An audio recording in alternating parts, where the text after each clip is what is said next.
6 years old at that point. First of all, the Big Bird experience is rare. Big Bird doesn't, hold on, too much here. The Big Bird does not show up everywhere. So it becomes this exclusive thing where Big Bird had lunch with my daughter. And it was just an emotional time in our lives. And she still to this day talks about it. So she is what's referred to as she's a wish kid. Once a wish kid, always a wish kid. And because my kid is so incredibly eloquent and is really, presents herself very, very well on stage, she's often asked by Vermont Make-A-Wish to go to events because they do need fundraising. It requires money to send families for trips like this or to buy, you've seen the wish stories.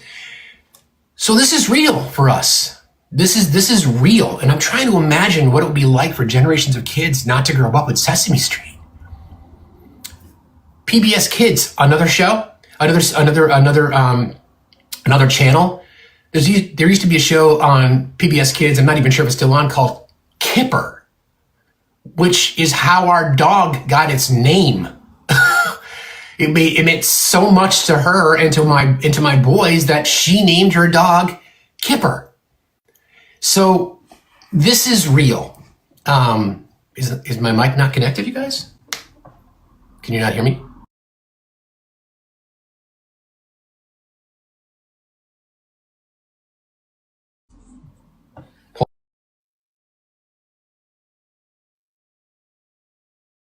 So cruelty is the point, right? It makes no sense to me why you would do something like this. Again, I'm just trying to imagine generations of children not being able to grow up with Sesame Street, or without public radio. Just because NPR has in the mind of the fascist behind the Resolute desk that they've said bad things about him and hurt his fifis. So we can hear you though? Not through my mic? What do you mean not through my mic? That doesn't make sense. I don't know. I give up.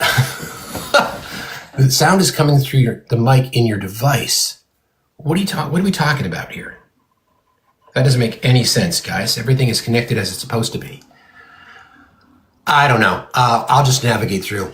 Sorry. So again, it's real. We'll talk about this more, but I do want to get into our topic today. I'll bring up our friend Felice. She disappeared. Okay. Sounds fine. Sounds like it's through my mic, guys. I don't know what's going on. Okay. All right. She's back. So I'll change our topic. I'll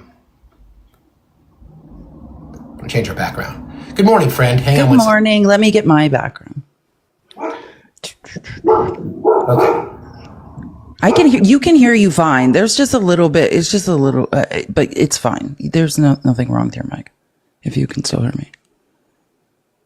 I'm just finding my green screen. Green screen.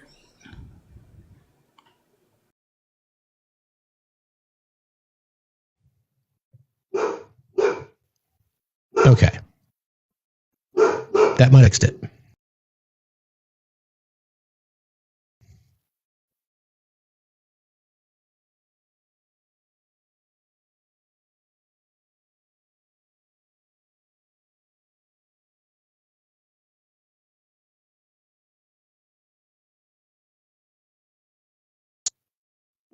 There it is. Okay, got it. Okay, that was weird. Not sure why. I just reset it. Okay, I'm going to do this real quick. Change this. Go here. Do that. All right. So thank you guys for letting me do that. I appreciate y'all. We do need your help, obviously, getting out to the FYP. So we know that creators are. Yeah, it's better. Now it sounds back to normal. Got it. Thank you guys. Okay. Okay.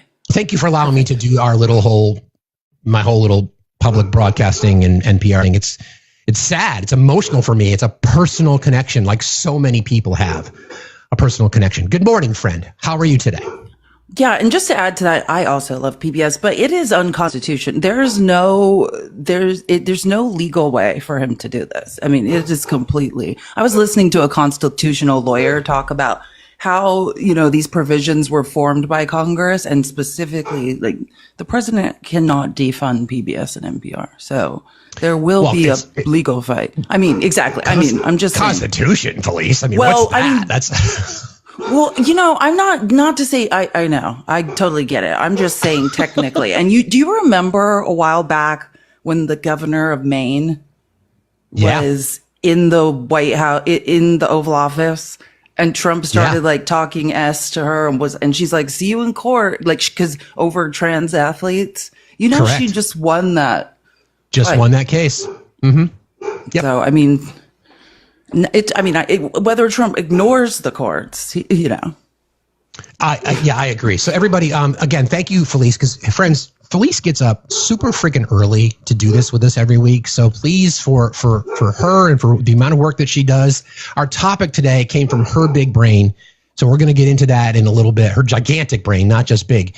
But please tap like crazy. There's a gifting goal today. Please consider tributing. It's a bird. So if you support public broadcasting, do the bird gift. And don't forget about our pay apps. They're above Felice's head. Also PayPal as well. I think your PayPal is the same, I'm assuming.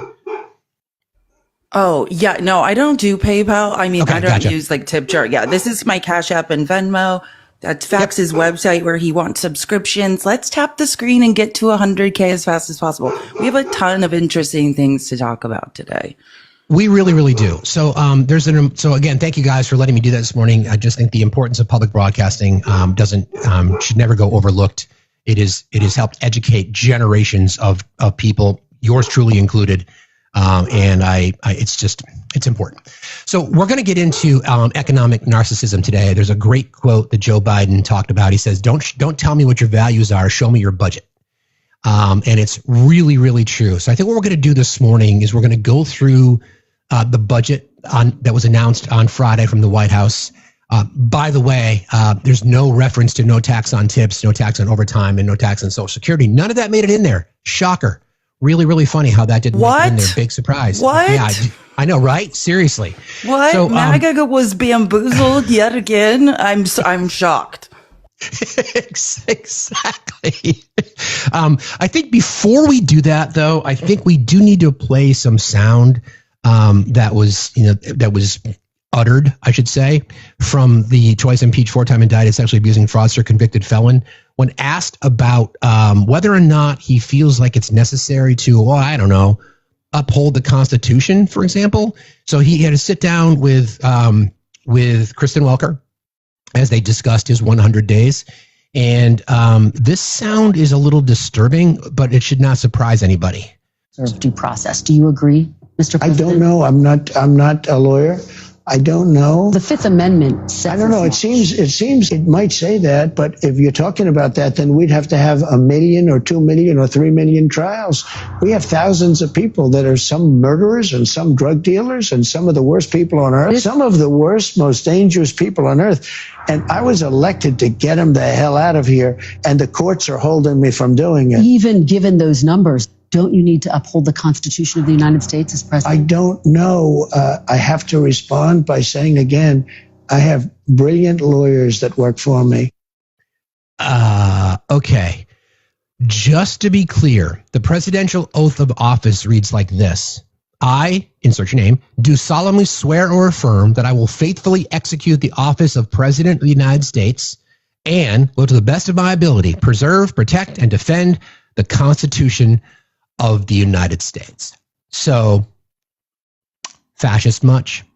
Anyway, we've got some more to play. That whole interview is fascist. I mean, oh my that whole interview is out of control. If you're wondering what that's from, well, it's a pre-recorded interview that aired yesterday morning. It's Kristen Welker, again, letting Trump tell a series of pathological lies for hours. And the most fascinating part, though, is when these interviews happen, get the transcript, right? The transcript versus what they aired. And I'm saying this because Donald Trump is suing 60 Minutes for what they allegedly edited out of their interview with Kamala Harris, even though they offered the same equal time to Trump And what is not played in that, which Midas Touch, I think, clipped the entire thing. They did.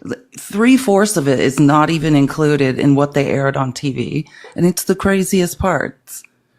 Yeah, but it's just the Constitution, Felice. No big deal.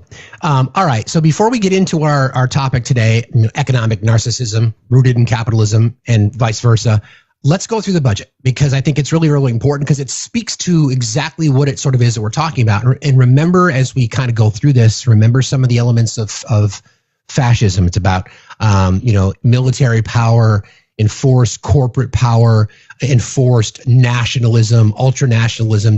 There's things throughout this budget that you'll hear. And then we're going to talk about reconciliation a little bit.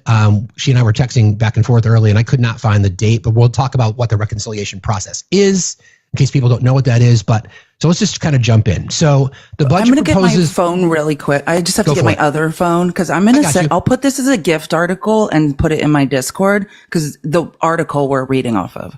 Gotcha. The budget proposes to cut what is known as non-defense discretionary spending by $163 billion, by about 23%. The category covers programs such as education, science, housing assistance. Is that right? Yeah. Okay. All right. So let's get in. At the same time, Trump is seeking $1 trillion in defense spending, a 13% increase. So we're going to go through the various departments that are highlighted here. While the cuts are unlikely to become reality, Congress has rejected many of Trump's previous requests. The budget is an important signal of the administration's priorities and suggests a major funding fight ahead. Here's how the Trump administration's budget request looks for key agencies. Let's start with the Department of Agriculture. 2025 budget was $27.3 billion, $22.3 billion for 2026. That's an 18% drop. The Agriculture Department, which oversees various farm, ranching, and forestry industries, regulates food safety and nutrition labeling, and manages welfare programs such as free school lunches and food stamps, would see cuts of around 18%. The cuts target projects deemed wasteful or ineffective. Those that the administration says push, wait for it, woke programming related to climate change and or diversity, equity, and inclusion, and several forest management and conservation programs in favor of boosting timber production. The budget also calls for small increases in funding for the Food Safety Inspection Service and rental assistance grants. Here's some of the key proposed changes. Cut $721 million in funding for rural development programs, including eliminating rural business programs. Keep this in mind when you hear this. A lot of his voters, we know the map, we know that rural communities, by and large, again, not a monolith, but by and large, vote Republican. So this is a direct cut to them. Eliminating rural business programs, single-family housing, direct loans, self-help housing grants, telecommunications loans, and rural housing vouchers. The administration says some of the programs are unpopular, too costly to deliver, or available through the private sector. Interesting that they are the ones that are making the determination that the programs are unpopular. And anytime you hear the Agriculture Department, that is SNAP, right? I mean, that's primarily what they are trying to do, is take food assistance that will particularly be in rural and red states. I mean, per capita, where is it happening the most? Away from poor people. It will not even come close to reaching the amount to pay for the tax cuts for billionaires. Again, unless you're making over $360,000, you are not getting a tax cut. There are no tax on tips. There's no tax on Social Security and all the other lies. None of that's in the budget. This is just offsetting rich people, consolidating wealth.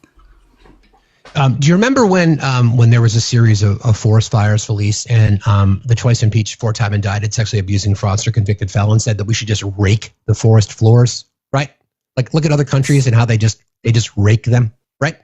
Well, it'd be difficult to do that when you want to make cuts to forest management, research, and conservation programs, citing oversight issues and alignment with President Trump's March executive order to boost timber production. Keep in mind, as we discussed earlier, the importance of public broadcasting and, in national public radio, well, the importance of public lands, like national parks, for example. So instead of raking the forests, and actually using monies to actually invest in conservation, nope.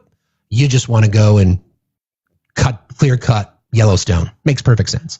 Eliminate the commodity supplemental food program. Well, that's how he says that's his answer to us needing timber too. Instead, exactly. things are breaking down with Canada. If you don't know, Trump is planning on chopping down like all of the forests on federal lands. So in case you were enjoying oxygen or anything like that. And beauty, peace of mind, nature, things like that. Eliminate the commodity supplemental food program, which funds food for low-income seniors. It would be replaced with MAHA food boxes, Make America Healthy Again food boxes, referring to Health and Human Services Secretary Robert F. Kennedy's slogan to Make America Healthy Again. Yeah, that's going to work. And then eliminate the McGovern-Dole Food for Education program, which buys U.S. agricultural products and donates them as foreign aid. This is all part of USAID funding specifically. The administration says it's neither necessary or efficient as support for U.S. farmers. So just that piece alone, that's an 18% cut to the U.S. Department of Agriculture. And at the top line, they say, again, quote, woke programming related to climate change or diversity, equity, and inclusion, and several forest management and conservation programs. I don't recall rural development programs as woke. I don't think cuts to forest management would be considered DEI, nor does supplemental food programs like SNAP. I get it. You don't want to feed the kids. Right, especially brown and black kids. We don't the kids are just lazy, Steve. That's what you have to remember. You have to weed out the lazy 3-year-olds from the industrious ones, right? If 3-year-olds are doing their job and they're not lazy, this won't affect them. That's right. They're You're lazy just not until we saying it right. They're lazy until we lower the child labor laws so they can go back to work. So we get the 3-year-olds back in the factories, then we'll feed them there. That's what you're not thinking about. I forgot. That's right. They'll get their half hour for lunch with their little lunch pail. Half hour? What? They could put, no. 15 minutes. 10 minutes. Well, I was going to say they could have a Big Bird lunchbox, but since PBS is going to be gone, they're not going to be able to have those. So we're all fucking screwed. All right, let's go to the Commerce Agency. This is the Commerce Department. Almost to 50K. Tap the screen. Let's get Steve to 100K. Thank you guys so much. 2025 budget, $10.2 billion for commerce. The proposal for 2026 is $8.5 billion. That's a 16.5% reduction. The department, which oversees a broad array of federal policies on business and economic development, including promoting trade, conducting scientific research, and managing industrial standards, would see its budget cut by half under the White House proposal. The administration's budget calls for cutting more than $1.5 billion for the National Oceanic and Atmospheric Administration. Weather. And strips funding from other agencies for projects, again, that push a, quote, radical climate agenda and discriminatory DEI practices. Key proposed changes: terminate $1.3 billion in NOAA's funding that are climate dominated, they say, including educational programs and funding for environmental nonprofits like the Ocean Conservancy. It also cuts $200 million for the procurement of weather satellites and infrastructure. So we don't want to let people know if there's a pandemic or a potential epidemic, and we don't want to let folks know if tornadoes are coming or hurricanes. Like part of that insane interview that was done with Kristen Welker on Meet the Press that aired yesterday was Trump saying, what do you mean bird flu? Like Trump again tried to lie about the price of eggs, and he's saying it's 80% down. Yeah, the opposite is true. And then the opposite is true. And he's like, we have the same bird flu Biden had. The difference now is, even though Trump is trying to hide scientific data from people, the bird flu has now hopped. What is it? I think it's like 5 different species now. I think it's like, it might be at least 5. Yeah, I was listening to a virologist talk about it. But Trump doesn't know that. Trump doesn't even understand the difference between a virus and bacteria. So, well, Felice, do you know why we know about the bird flu? It's because we had funding to find the bird flu. We had research that was done so we could understand that it was hopping from species to species, right? And while we're talking about this budget, it's just health. What Steve's talking about, research on health and wellness and all sorts of medical research actually generates revenue for our economy. For every dollar we spend as taxpayers, we generate $2.56. That's what you call an ROI.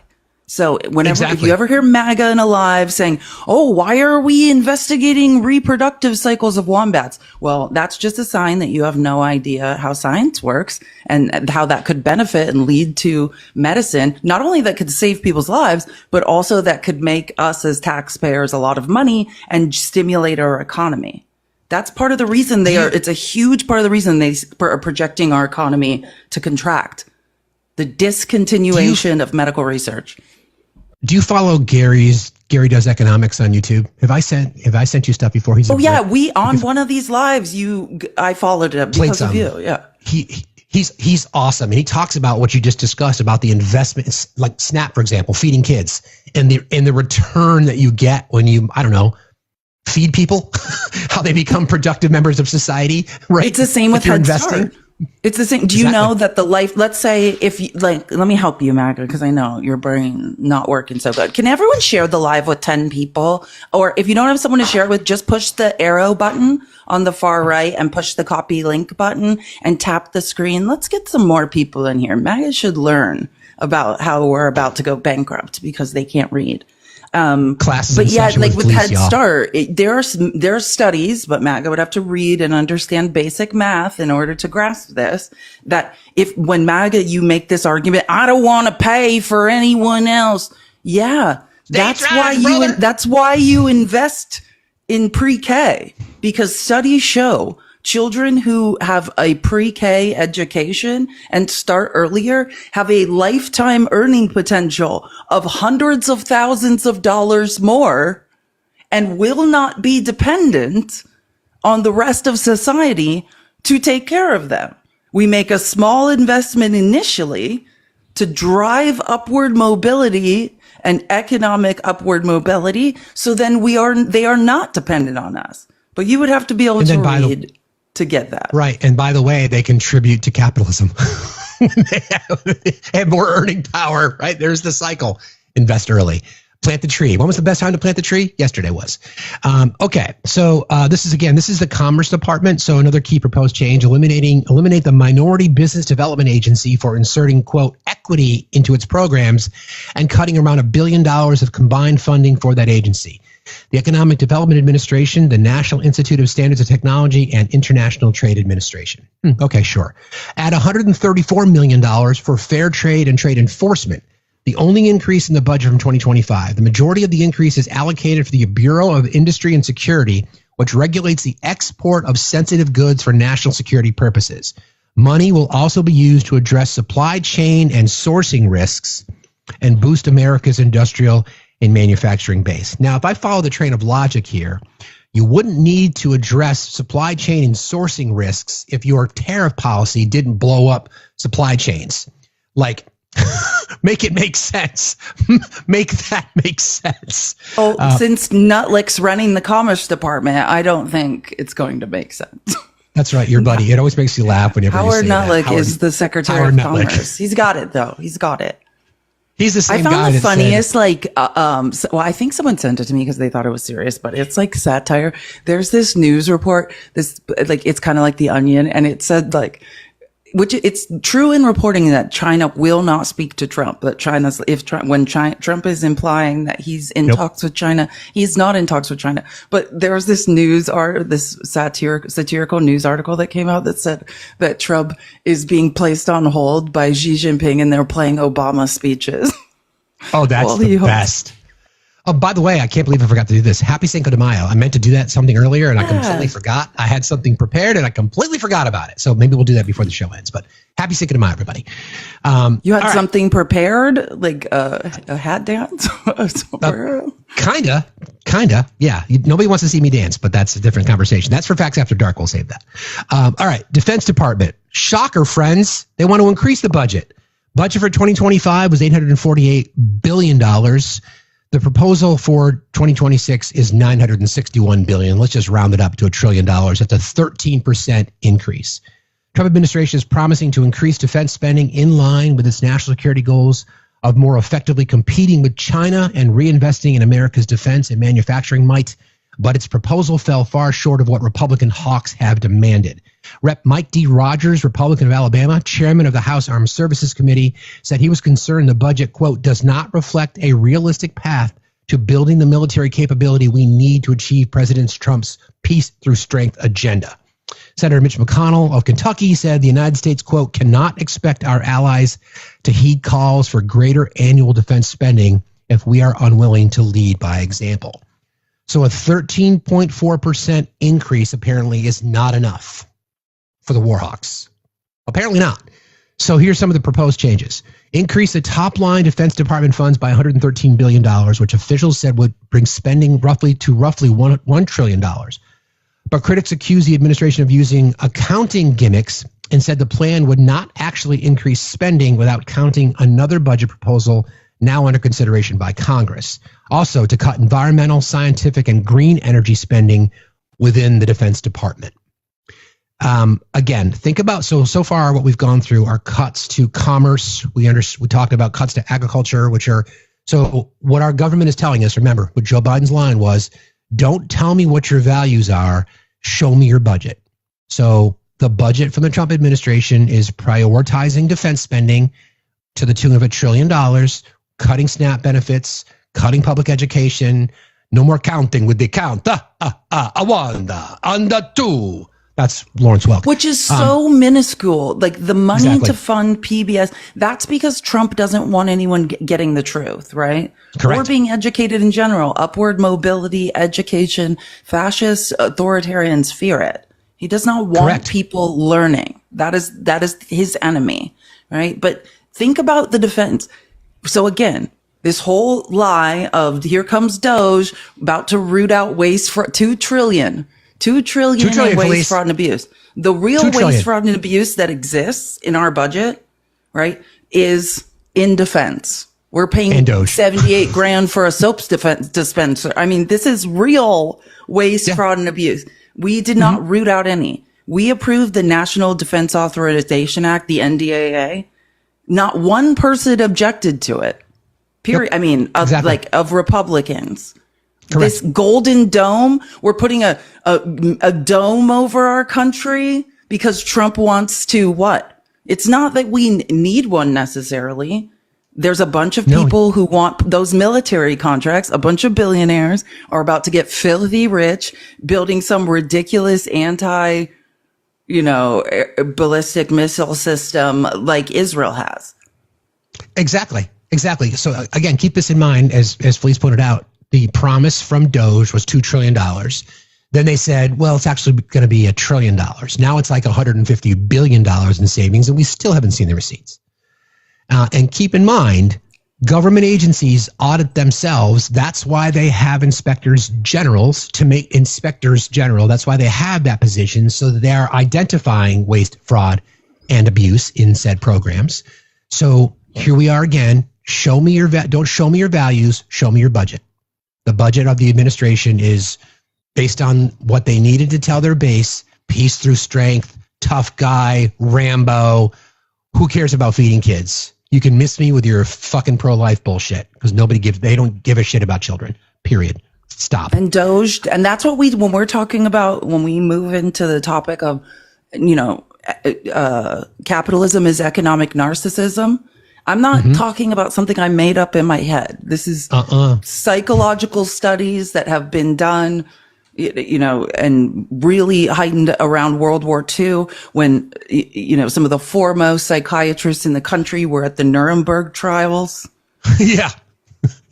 If you understand what that was about, I mean, this was the onset of this.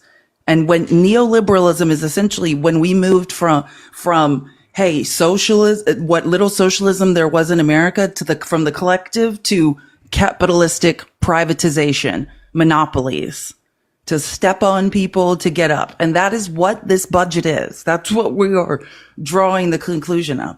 We've had a lot of people, people are like, how can this be happening? How can this be happening with Trump?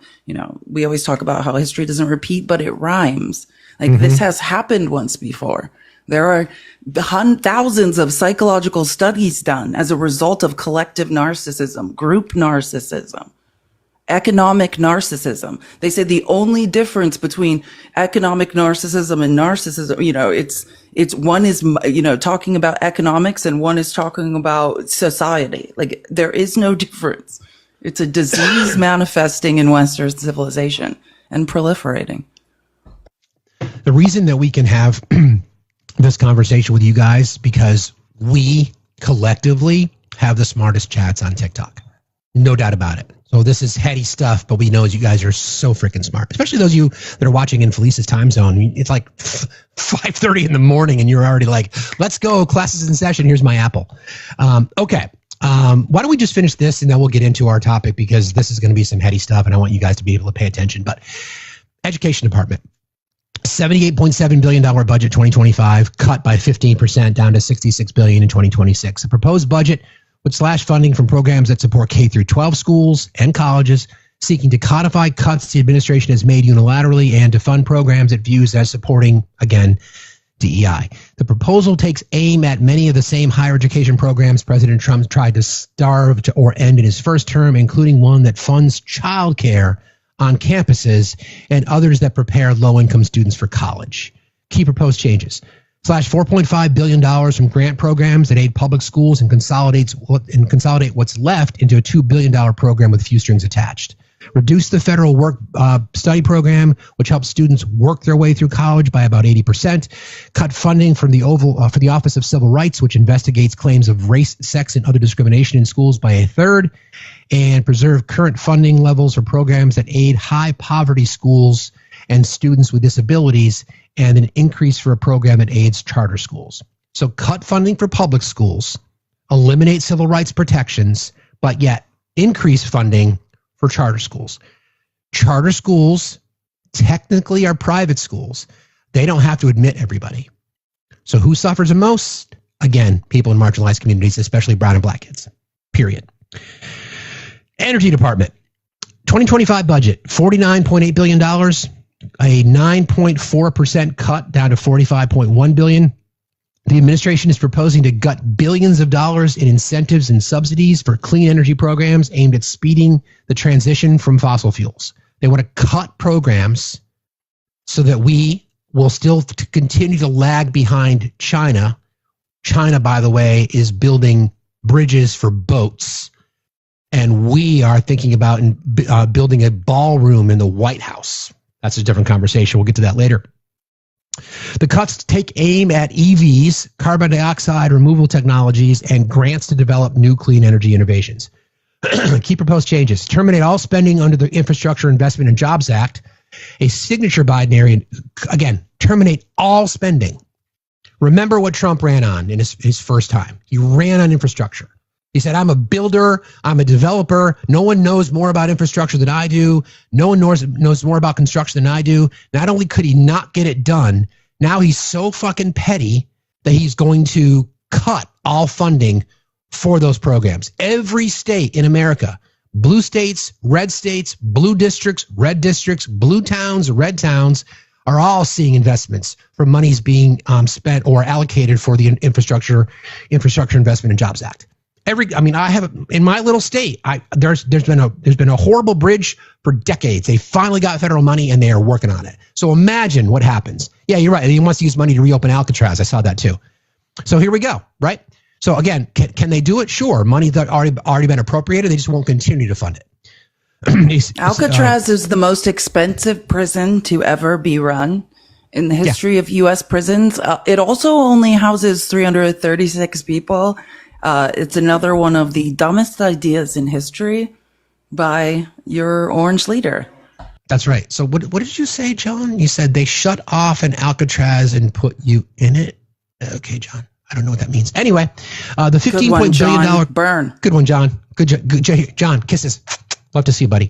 The $15 billion cut from the Infrastructure Investment and Jobs Act would cancel the $7,500 subsidy for purchases of EVs, eliminate grants for carbon capture technology, and zero out incentives for production of clean vehicle batteries. Cut energy efficiency and renewable energy programs by $2.5 billion, taking aim at what the administration calls, quote, the Green New Scam, a climate change related activity, Among programs targeted for elimination are the Justice 40 initiative to steer climate and infrastructure investments to low-income and minority communities, as well as programs that promote consumer product efficiency and safety. Don't tell me your values, show me your budget. Cut $1.5 billion from the Office of Sciences, which takes aim at research into climate change and clean energy, which the administration dismisses as part of a Green New Scam. So I was thinking about this high level. These programs, when we're talking about climate change and NOAA, it's not that they don't believe these things exist. They just don't want the American public to know about it. They don't want you to know the impacts of climate change. They don't want you to know about the increase in storms and the strength of storms and in the frequency of storms. They don't want you to know the impact of carbon and polluting our air and our water. And that's why they also want to cut regulations in various agencies. I don't know, like one called the EPA, for example, because they don't want the American consumer to know. This one hurts too. That's the next on the list. It's the worst. I mean, it's Exactly. not. I mean, there's so many to choose from, but this one's particularly disgusting. This really bad. The EPA, $9.1 billion, the Environmental Protection Agency, $9.1 billion in 2025, cut by 54.5% down to $4.2 billion. The proposal calls for a nearly 55% cut to the budget of the Environmental Protection Agency, which is tasked with protecting the nation's air, water, land, and climate. If Congress approves this request, the EPA would be forced to operate on its smallest budget since 1986, according to agency records. Key proposed changes: cut $254 million for cleaning up toxic waste sites under the Superfund program. Why? Do you say that? Let me just everyone really internalize that. Cut $254 million for cleaning up toxic waste sites. This is environmental teism.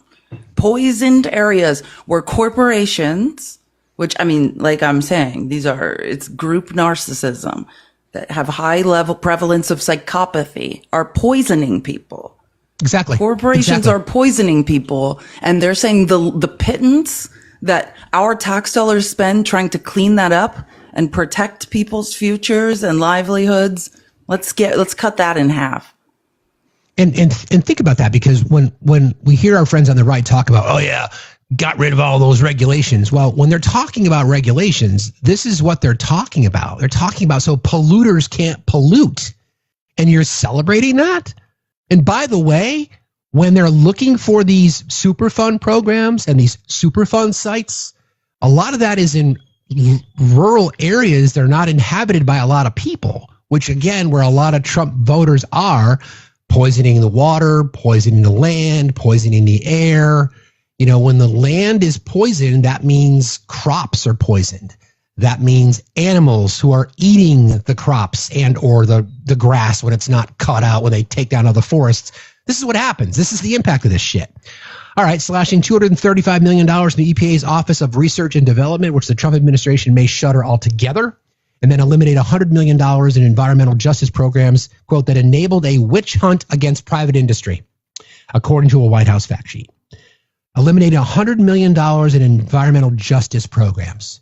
So basically offering monies to go after polluters. Nope, don't want to take that away. Nope, can't have that either. Okay, DHS, this is another one, Department of Health and Human Services.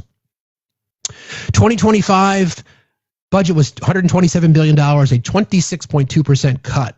The 2026 budget will be $93.8 billion. The department oversees health insurance programs such as the ACA, Affordable Care Act, which Trump has pledged to run, even though he has said he would prefer to overhaul it. Remember, tried the first time. Tried to repeal and replace the first time. Famous vote on the floor from John McCain. Didn't happen. Concepts of a health plan. There is no concept of a health plan. They do not have one. Cut in the ACA. Yours truly is on the ACA, which means millions of them. I forget the number. I think it's 45 million Americans, something like that, would immediately lose health insurance. All right.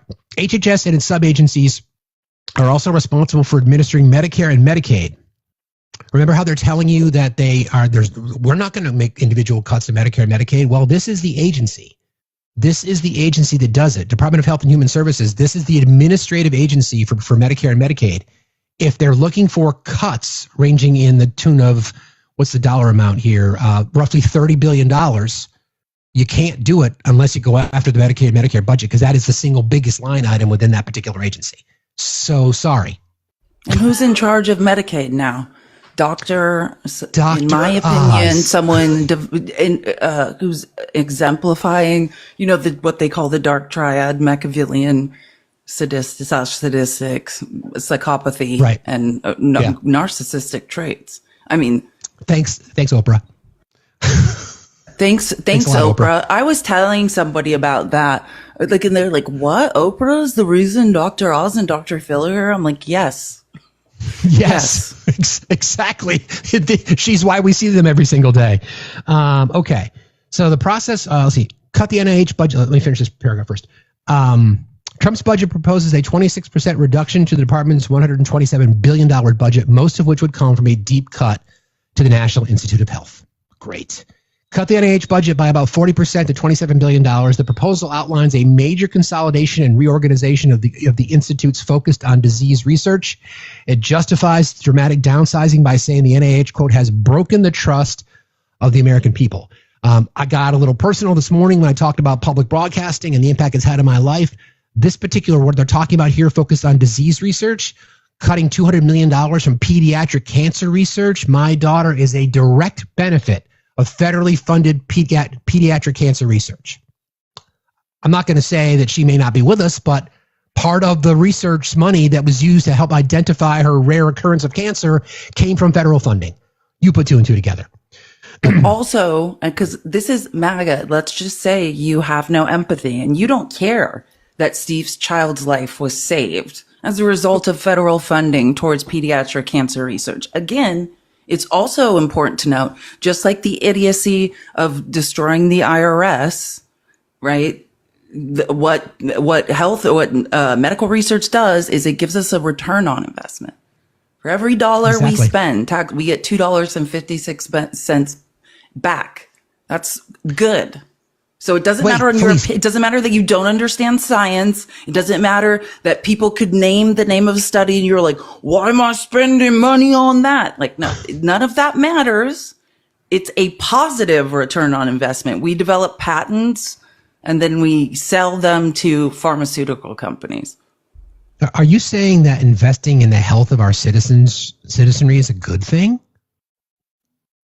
If you love capitalism, like you claim, MAGA, then why would you not keep your slave labor workforce healthy? Keep them healthy. That's right. Keep feeding the horses, as they say. You'd have to think to get there. Okay. Cut the budget for the Centers for Disease Control, CDC. And think about this. I want to talk about this real quick. So part of the strategy that the right has, the Christian nationalists and the fascists and the neoliberals specifically, is to identify the CDC as a target. The CDC is the problem. The CDC is the one that gave you bad advice. The CDC mandated the reason I lost my job. So now it's easy for them when they message that, yeah, we're going to cut the CDC, so they were the problem. Okay, cool. Cut the budget for the CDC and prevention by at least 40% to around $4 billion. It would shrink the focus of the agency to emerging and infectious disease outbreak investigations, meaning not in advance, only as it happens. So they want them to be reactionary and not proactive. It seeks to eliminate duplicative DEI or simply unnecessary programs, including all the chronic disease programs, such as for smoking, heart disease, diabetes, and cancer prevention. Cool. Provide $500 million in funding for Make America Healthy Again initiatives to focus on areas such as nutrition, physical activity, and environmental impacts on health. Yeah, that all makes perfect sense. Okay, Department of Homeland Security. This one's got a big increase. Shocker. $65 billion budget in 2025, up to $107 billion in 2026, a 65% increase. Trump wants to increase funding to the Department of Homeland Security by $43.8 billion while cutting hundreds of millions of dollars for FEMA's non-disaster grant programs and the Cybersecurity and Infrastructure Security Agency. Hey, Felice, cybersecurity, that's interesting. You know, it's funny when you want to eliminate agencies that help root out fraud, and then the administration, especially the commander-in-chief, is using cyber tools such as meme coins and a whole bunch of other shit to enrich himself. Of course, we don't want an agency that has the ability to investigate that stuff because that would just make too much sense. Yeah, make too much sense. The budget also proposes slashing FEMA's Shelter and Services Program, which provides additional funding for, quote, sheltering and related activities to non-citizen migrants following their release from the Department of Homeland Security, DHS. Don't tell me your values. Show me your budget. Key proposed changes. Add $43.8 billion towards enacting Trump's mass deportation push, which is violating constitutional rights, constructing the border wall, and bolstering Secret Service protective operations, according to the White House. The funding would need to come from Congress. Of course it would. Cut non-disaster FEMA grant programs by $646 million, the Cybersecurity Infrastructure Agency by $491 million, and eliminate FEMA's Shelter and Services Program. Reduce funding for Transportation Security Administration screening as well. So TSA gets cut. TSA is already understaffed. TSA gets cut. We apparently do not care about airline safety. That's good to know. Should we pause there and kind of get into our topic, or should I just continue to bang through this? I think this is good because this is like, I want to just, when Steve is saying over and over, this is what I think, and all of this has practical application. Like, I just see this as one large conversation.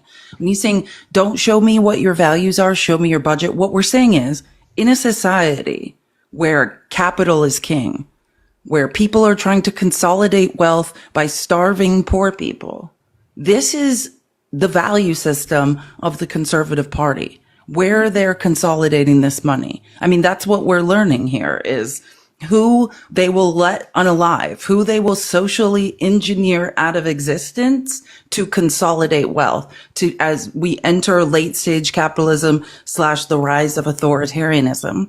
And the donor class, the capitalists, don't want to feel the pain of the declining American empire. Who are they willing to sacrifice so they can live in the style they've become accustomed? That's what this budget is telling. It's chilling. Yeah, and somebody in the chat just said, yeah, the richest people taking away things and the poorest people who don't have things now. It's a really good point. I think Eve's going to do some mod announcements for us. Good morning, Eve. How are you? Good morning. I'm fabulous. Still battling this cold a little bit, but, maximum effort, baby. Appreciate you doing the work, friend. What you got for us? I got a little mod announcement. Good morning, y'all. I'm here to remind you to please support our amazing hostess with the mostest. He's our meritorious mediator mitigating MAGA machinations. And he's accompanied by his lovely co-host, the fabulous fan favorite forever, Felice. Oof. And they're out here every day with that fiery feral fist for freedom, bringing you facts over feelings because facts still matter and they always will. You can find the pay apps in the link tree of their bios. And Fax has the HQ and Discord link. You can reach the HQ via factstillmatter.site, where we've got live sources, community resources, and a shit ton of new merch, y'all. Seriously, you need to go and check that out. And if you're a sub, you can get 10% off that merch. It's one of our many perks. If you aren't a sub, not sure what you're doing with your life, check your priorities. Just kidding. Especially if you're placing an order, though. You might as well sign up and get that discount because it will literally pay for itself. But if you're just looking for that fun, free forum for the Fax family to frolic, then Discord is the place. If the link in the bio doesn't work, try to copy and paste it into a browser or Google. And if that still doesn't work, reach out to a moderator and we'll hook you up. When you join, please open a ticket to get verified. If you have questions about that, you can ask in the unverified lobby and we'll walk you through it. Now, if you haven't already, please click that follow or heart me up at the top of the screen next to Fax's name. You can join the team for the cost of a penny. You can do this every day and it helps keep us relevant and on the FYP.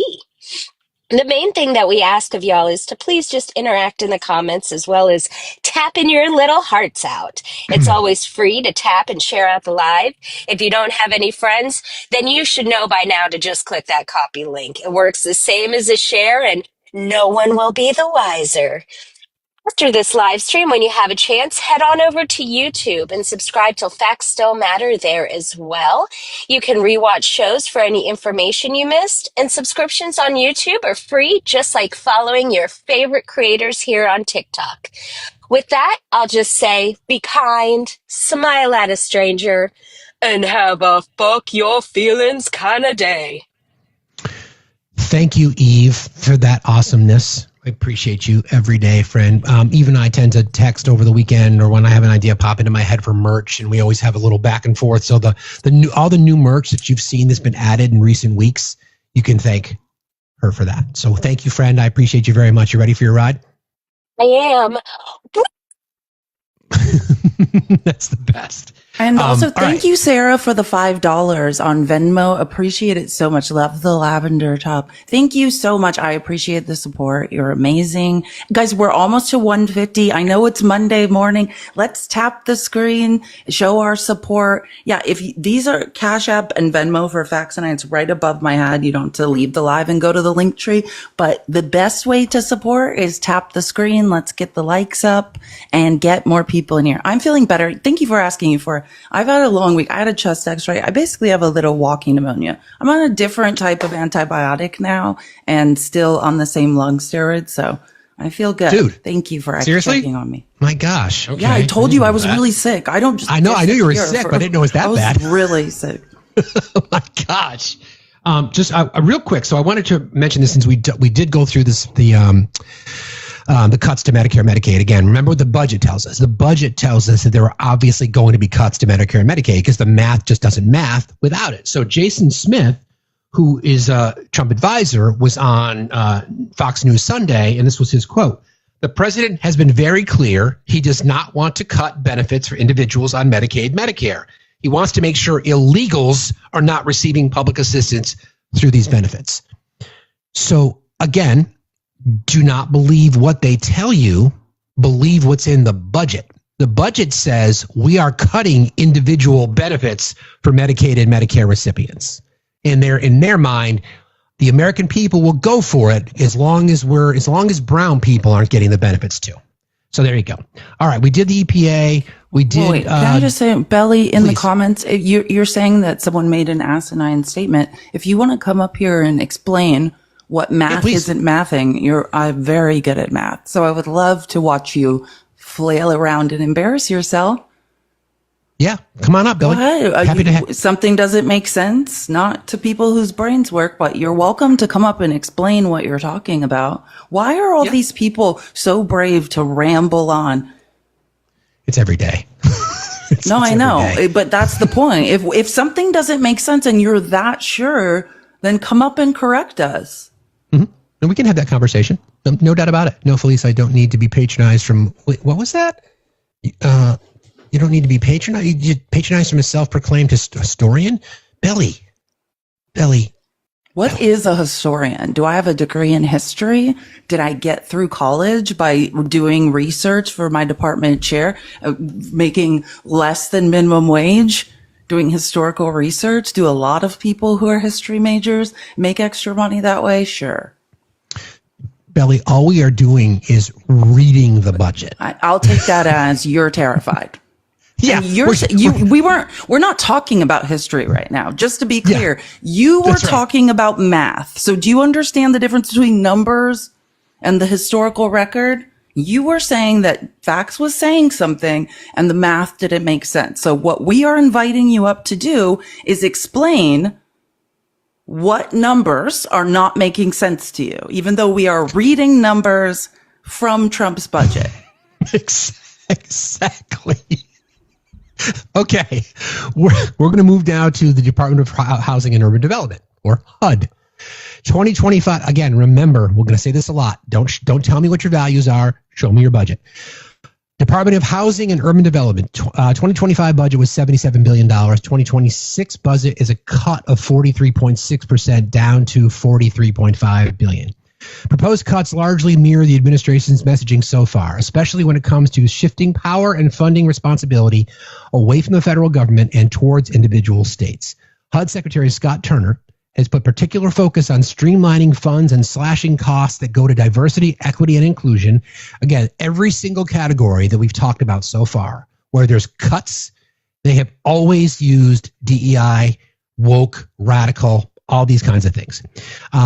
Cutting costs that go directly to DEI programs or other programs that he says stray from HUD's mandate. Key proposed changes: reduce more than $26 billion for a range of rental assistance programs, in part to shift more power to states to design their own initiatives.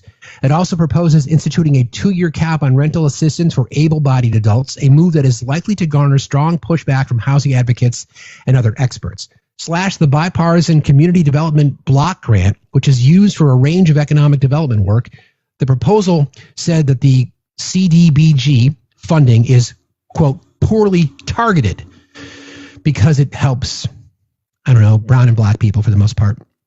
Eliminate a key fair housing grant program relied upon by local groups and nonprofits that investigate claims of housing discrimination and ensure equal access to housing. The proposal also says that budget includes $25 million in housing grants for youth aging out of foster care.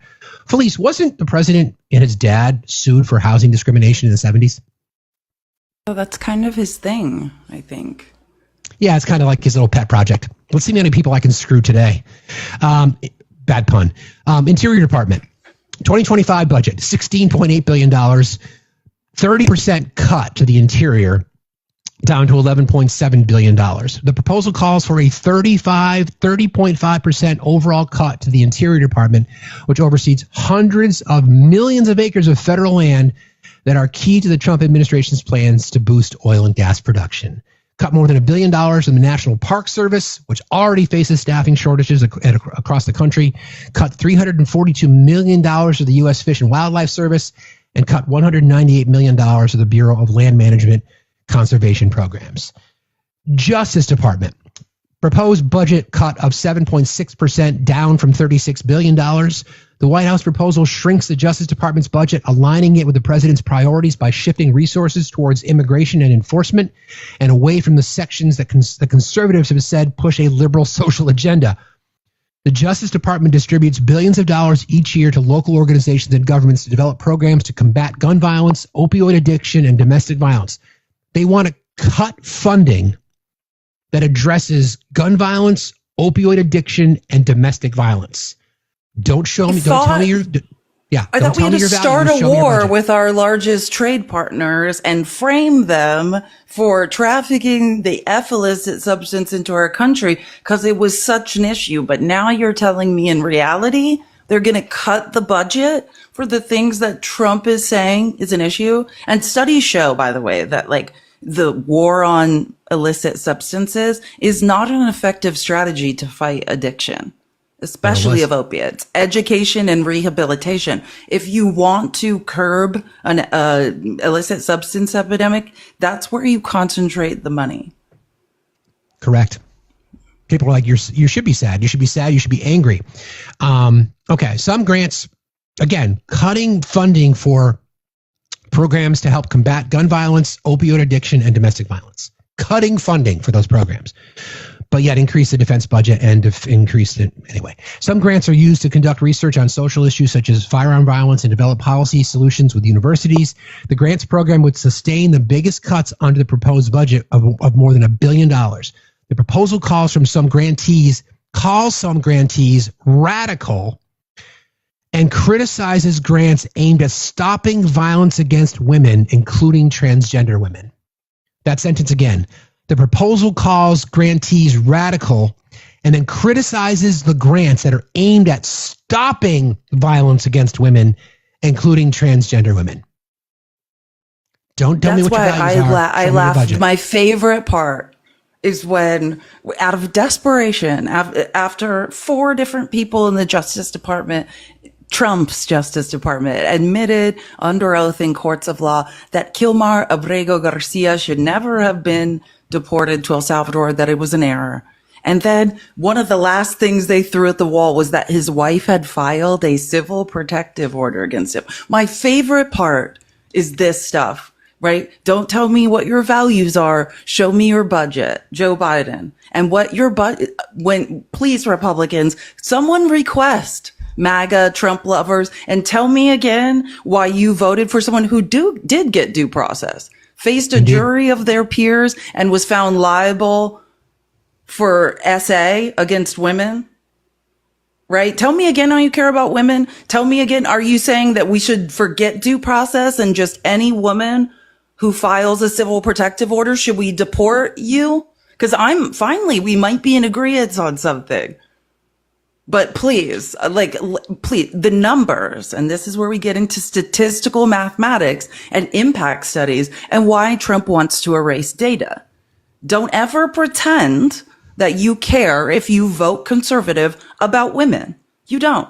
You introduce bills that harm women. You introduce bills that defund programs that help women. You do not care about women. The only time I ever hear conservatives laughably being like, I care about a woman. You know when that is? When there's another minority group you want to shit on more. Like the trans community. All of a sudden, hey, I never gave an F about women. As a matter of fact, I actively work to legislate against them and take tax dollars away from women and programs that assist women. 1 in 3 women in this country are SA'd every single day. There's millions of unprocessed rape kits. But hey, if that means that we could get rid of more brown people, I suspect of having my money, even though they don't, because I can't do basic math, then all of a sudden I will pretend to care about women. Or, hey, I never cared about women, especially not women's sports, my entire life. But if it will help me demonize the trans community, all of a sudden, here I am to pretend I care about women. Well, thank God for math, statistical analysis. We know that women are being harmed. Programs that help women are defunded specifically by conservatives. Don't ever pretend that you care about women. It's mathematically impossible to claim that. And my last thing is, and if women, just because I know we're all trying not to be constantly unalived every single day, it's our goal. If we want to be safest, statistically, using math, we will move to a neighborhood of undocumented immigrants. That is where we are less likely to be assaulted. Statistically, when you use math. Like you said, they will care about women when an immigrant unalives a woman. Then they'll get their fake outrage. Their faux outrage. It's not care. Happens. It's just like in service of demonizing brown people. When in fact, let me help statistically, right? How we fight crime is we do math and we say, hey, this is prevalent here. And then we concentrate our tax dollars to lowering the prevalence of that crime in that community, right? We can never reduce instances of crime to zero. I'm not saying no undocumented immigrants have ever harmed a woman. I'm just saying I'm statistically less likely to be harmed amongst undocumented immigrants than I am against, say, white male Americans. That's right. This is when they care. In Springfield, they're eating the dogs. Yeah, that's when they care. That's when they care. Thank you, Reeb. Again, I want that last sentence again. The grant programs would sustain the biggest cuts under the proposed budget, more than $1 billion. The proposal calls some grantees radical and criticizes grants aimed at stopping violence against women. Mic drop. Key proposed changes: reduce the FBI budget by $554 million, which the White House says will help undo the, quote, weaponization of the FBI that pervaded the previous administration. The proposal says the FBI will focus resources in counterintelligence and counterterrorism while reducing DEI programs, pet projects of the former administration, and duplicative intelligence activities that are already effectively housed in other agencies.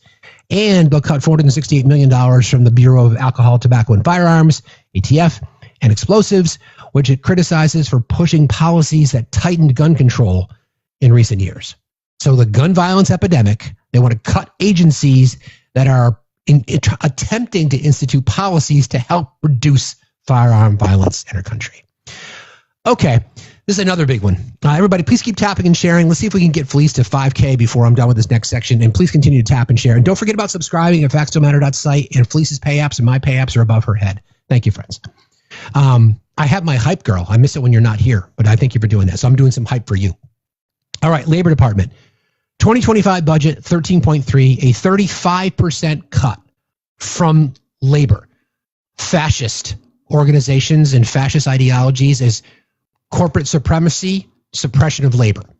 Think about tax cuts and think about the continuation, the extension of the Tax Cuts and Job Acts, more tax cuts for corporations, more tax cuts for billionaires, and then here we are, cuts to the Labor Department of 35%. Branded as Make America Skilled Again, the budget calls for cutting money to programs aimed at boosting employment among young people as well as seniors, arguing those efforts are hampered by, quote, progressive nonprofits or are duplicative of more effective programs run locally. Key changes. Cut $1.64 billion in grants sent to states to develop employment and training opportunities for people after high school. So they criticize higher education, and yet they want to cut programs that would offer access to the trades, for example, for kids that don't want to go to college. Let's just cut it. We don't care. We're gonna make it so difficult for them to achieve, they're going to be forced to go to work in the mines again, Felice. Remember the tiny hands of the little kids so they can get into the crevices where the coal is. Right? I don't believe I'll get into all the statistics, but this ties into our theme. Like capitalism is economic narcissism, right? Like when we talk about like malignant narcissism, where all three traits are present: psychopathy, Machiavellianism or /sadism, and psychopathy. I mean, and narcissism. Like that's what we are talking about in corporate America, CEOs. The prevalence of psychopathy in the US population is believed to be around 1%. And in C-suite level executives, it's between 3 and 3.5%. Like you're now talking about, do you understand what you're seeing happen? You're talking about the consolidation of power through sadism, narcissism, and psychopathy. Stealing from people that have nothing, taking what little is left. Well said. Eliminate Job Corps, claiming it is ineffective at bolstering employment among youth and has been even at times harmful to them. The administration claims that it will save more than $1.58 billion. And cutting funding to the Senior Community Service Employment Program by $405 million. The administration says some SCSEP work is, quote, duplicative and not as effective as other programs run locally. So they say. NASA. What was the last? Are we firing the elderly now? What was the last one? Well, we don't. Yeah, we're firing the elderly, and we don't want to provide any either job training and or additional incentives. If you're forced to have to work until you're 90, we don't want to give you any job training because of capitalism. And here's the best part, MAGA. You have saved not one dime.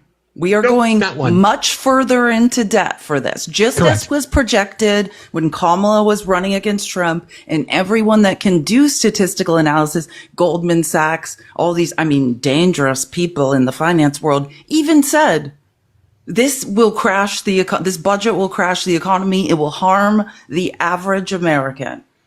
And just if you make less than $360K a year, you will be paying more in taxes. This budget does not include no tax on tips or no tax on overtime. As a matter of fact, Trump has made moves to make it so nobody will get paid overtime. I don't know if you know, he has till Tuesday, right? So, oh my God, it's Monday. Yeah, so till tomorrow. If he doesn't renew what Biden put in place, the minimum wage for companies, getting federal grant money, which was like Correct. what, $17.50? $17.50. That is now going to go away as well. All he has done is harm you, give you less, take from you. And you're still like, any minute now, it's all going to work out for me. So Belly, when you're having conversations with Meemaw, and when you explain to her that her Social Security is going to get cut, she's not going to have Medicare and Medicaid access. And now, because she's going to have to work because she's losing her social safety net, there's going to be no job training for her because that's going to get cut too. So good luck with that conversation. Appreciate you. Cut funding to the senior. Clinton lowered the deficit. Clinton balanced the budget. Actually, Joe Biden lowered the deficit. Just to be clear, Joe Biden lowered the deficit. Trump did not. Joe Biden lowered the deficit. Clinton actually balanced the budget. I don't actually love how he did it, though. I don't think they should use what we're paying in social, to retire and balance the budget. That is what they did. And it was driven by Republicans in Congress, just to be clear, and Bill Clinton signed it. But no, that was the last time we had a surplus, Bill Clinton. Yeah, his economic plan was to offer more tax cuts to the middle class, but I agree with you. I mean, Clinton was a Republican. Again, he's a Reagan Democrat, as they say. Plus, he took advantage of the tech sector. The boom of the tech sector at that time, so it was advantageous. But again, if you're in charge for 8 years, you got to give credit where credit's due. All right, NASA. Now, this is interesting. Now, everybody talks about conflict of interest. So there's a federal cut in the federal budget to NASA by about 24.5%. Agency oversees human space flight and space science in the United States. Trump has verbally endorsed travel to Mars, expressing frustration during his first administration that NASA was going to the moon, but not yet to Mars. Terminate the costly Space Launch System rocket and Orion capsule after 2 moon missions, including 1 landing. Add $1 billion for Mars-focused space flight efforts. Cut NASA's science portfolio nearly in half, including killing the troubling Mars sample return mission. Felice, question for you. Do you know anyone who's talked about going to Mars? Do you know anyone who owns a rocket company? Do you know anybody who's got government contracts in those spaces, Felice? Can't think of anyone besides the richest man on earth. We're cutting NASA like real scientific exploration, valuable things like patents, scientific patents. We were doing research on. NASA's created a lot of very lucrative patents for the U.S. that we've made a lot of money off of. And instead, we're going to let some wacko, the richest man in the world who needs no money from us, use our tax dollars. And just to be clear, as of today, which he's been trying to award himself more contracts, but $8 million every single day of your tax dollars goes to the richest man in the world. Now, we always hope that people could just be objective. Can we just get rid of that? Right. Well, exactly. So I'd like for people to be objective. You want to talk about, corruption. So think about this. There's a 25% cut to the NASA budget. The person on Earth who stands to benefit the most from that is the person who's supposed to be cutting waste, fraud, and abuse from our government. Now, to be objective, you'd have to say, yeah, that's pretty shady shit. That's a little bit of corruption, I would say. But no, of course, you guys won't say that. Okay. And we should mention that Trump is now petitioning. On Friday, he petitioned the Supreme Court because what we know is Doge did not save. They cut no waste, fraud, and abuse. They said 2 trillion, then it was 1 trillion. I don't know if you know the difference between 1 trillion and 150 billion, but that's significant. But I was just on doge.muskwatch.com. You can go there anytime. It's computer scientist and an independent journalist who's amazing auditing the Doge wall of receipts. It's actually at 60 something billion in itemized cuts as of now. I mean, if the rest are coming, whatever. And on the site right now, there's 155 billion in alleged cuts, but itemized cuts as of now, and that's including real estate contracts, everything is not even at 70 billion.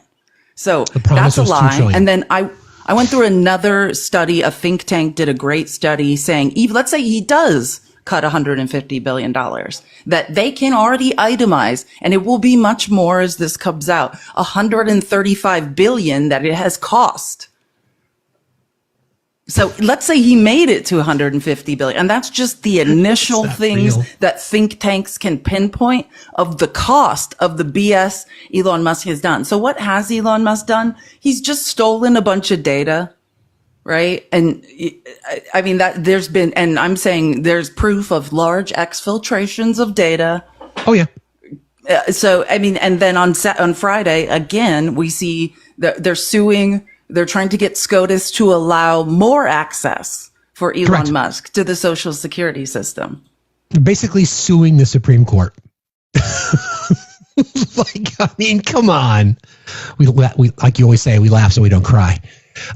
State Department, 83.7% cut to the budget, from $58 billion down to $9 billion. The State Department, the home of U.S. diplomacy and foreign policy, isolationism much, faces significant cuts under the proposed budget. The budget also assumes that it would assume control of programs that had been run by the U.S. Agency for International Development, USAID. We've talked about this many times, soft power and how important it is. In a prime example of global diplomacy, where you are sending humanitarian aid, food, water, medical supplies wrapped in a big old American flag. It gives you a soft power advantage, gives you deference to trade, gives you access to resources. That's been cut because apparently waste, fraud, and abuse. Now some of those responsibilities have been moved under the State Department, but yet they cut the budget by 83%. Okay.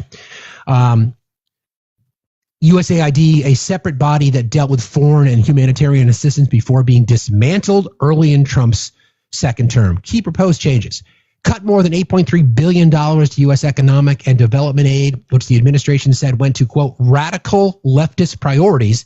Again, this is in the budget, you guys. I'm not paraphrasing. I was just checking it was in here.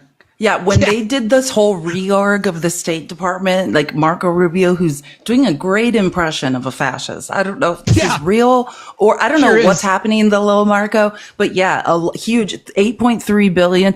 A lot of this, it's anything to do with women's health aid around the world. Sure. Yeah, it's sick. Yeah. Again, this is from the budget. This is not Tell me just again, us. Conservatives, how you care about women. We're waiting for someone to request and explain. Exactly. Again, went to radical leftist priorities, including climate change and DEI and LGBTQ plus activities. It also cuts more than $3.2 billion from disaster assistance funding. Okay. Take aim at U.S. support for international institutions, cutting $1.7 billion in most assessed and all voluntary contributions to the UN, including the WHO, World Health Organization. All U.S. funding for the UN and other peacekeeping missions, some $1.6 billion is cut, while $690 million is cut from educational and cultural exchanges. This is an example of isolationism. This is kind of what they want. The American first in the mind of a fascist is literally to put a figurative wall around the country, which, by the way, led to the rise of the Reich in Germany. Similar policies. But again, history doesn't repeat. It certainly does rhyme. Increased funding for two programs. The first, U.S. International Development Finance Corporation, a pre-existing agency focused on private sector partnerships rather than foreign aid, would get a further $2.8 billion. We can talk about the Trump Hotel in Vietnam a little bit later. A new fund called the America First Opportunities Fund, or A1OF, would get $2.9 billion. This fund has a broad remit, including investment in nations like India and Jordan and funding reparations. Repatriations, leading some former officials to call it, quote, a slush fund for State Department spending not earmarked by Congress. Waste, fraud, and abuse much, right? Transportation gets a bump, 5.8% increase, up to $26.7 billion from $25 last year. The budget request calls for more money to fund the Federal Aviation Administration, which has been under the spotlight following the deadly January 29th crash between an airliner and an Army helicopter near Washington Reagan Airport. It also calls for some additional infrastructure building money, but most funding for roads, bridges, and transit falls outside the annual budget process.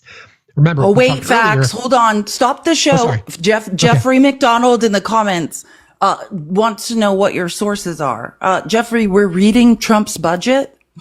The budget, my guy. I get, we are reading Donald Trump's budget. I love and we know you have no idea what we're reading because you would have to be able to read and do basic math. So of course you believe we're making this up out of thin air. That makes, thank you for proving my point. Thank you. It's so embarrassing. How do you guys get up every day and survive? Fat, drunk, and stupid is no way to go through life, son. So anyway, it's the budget, my guy.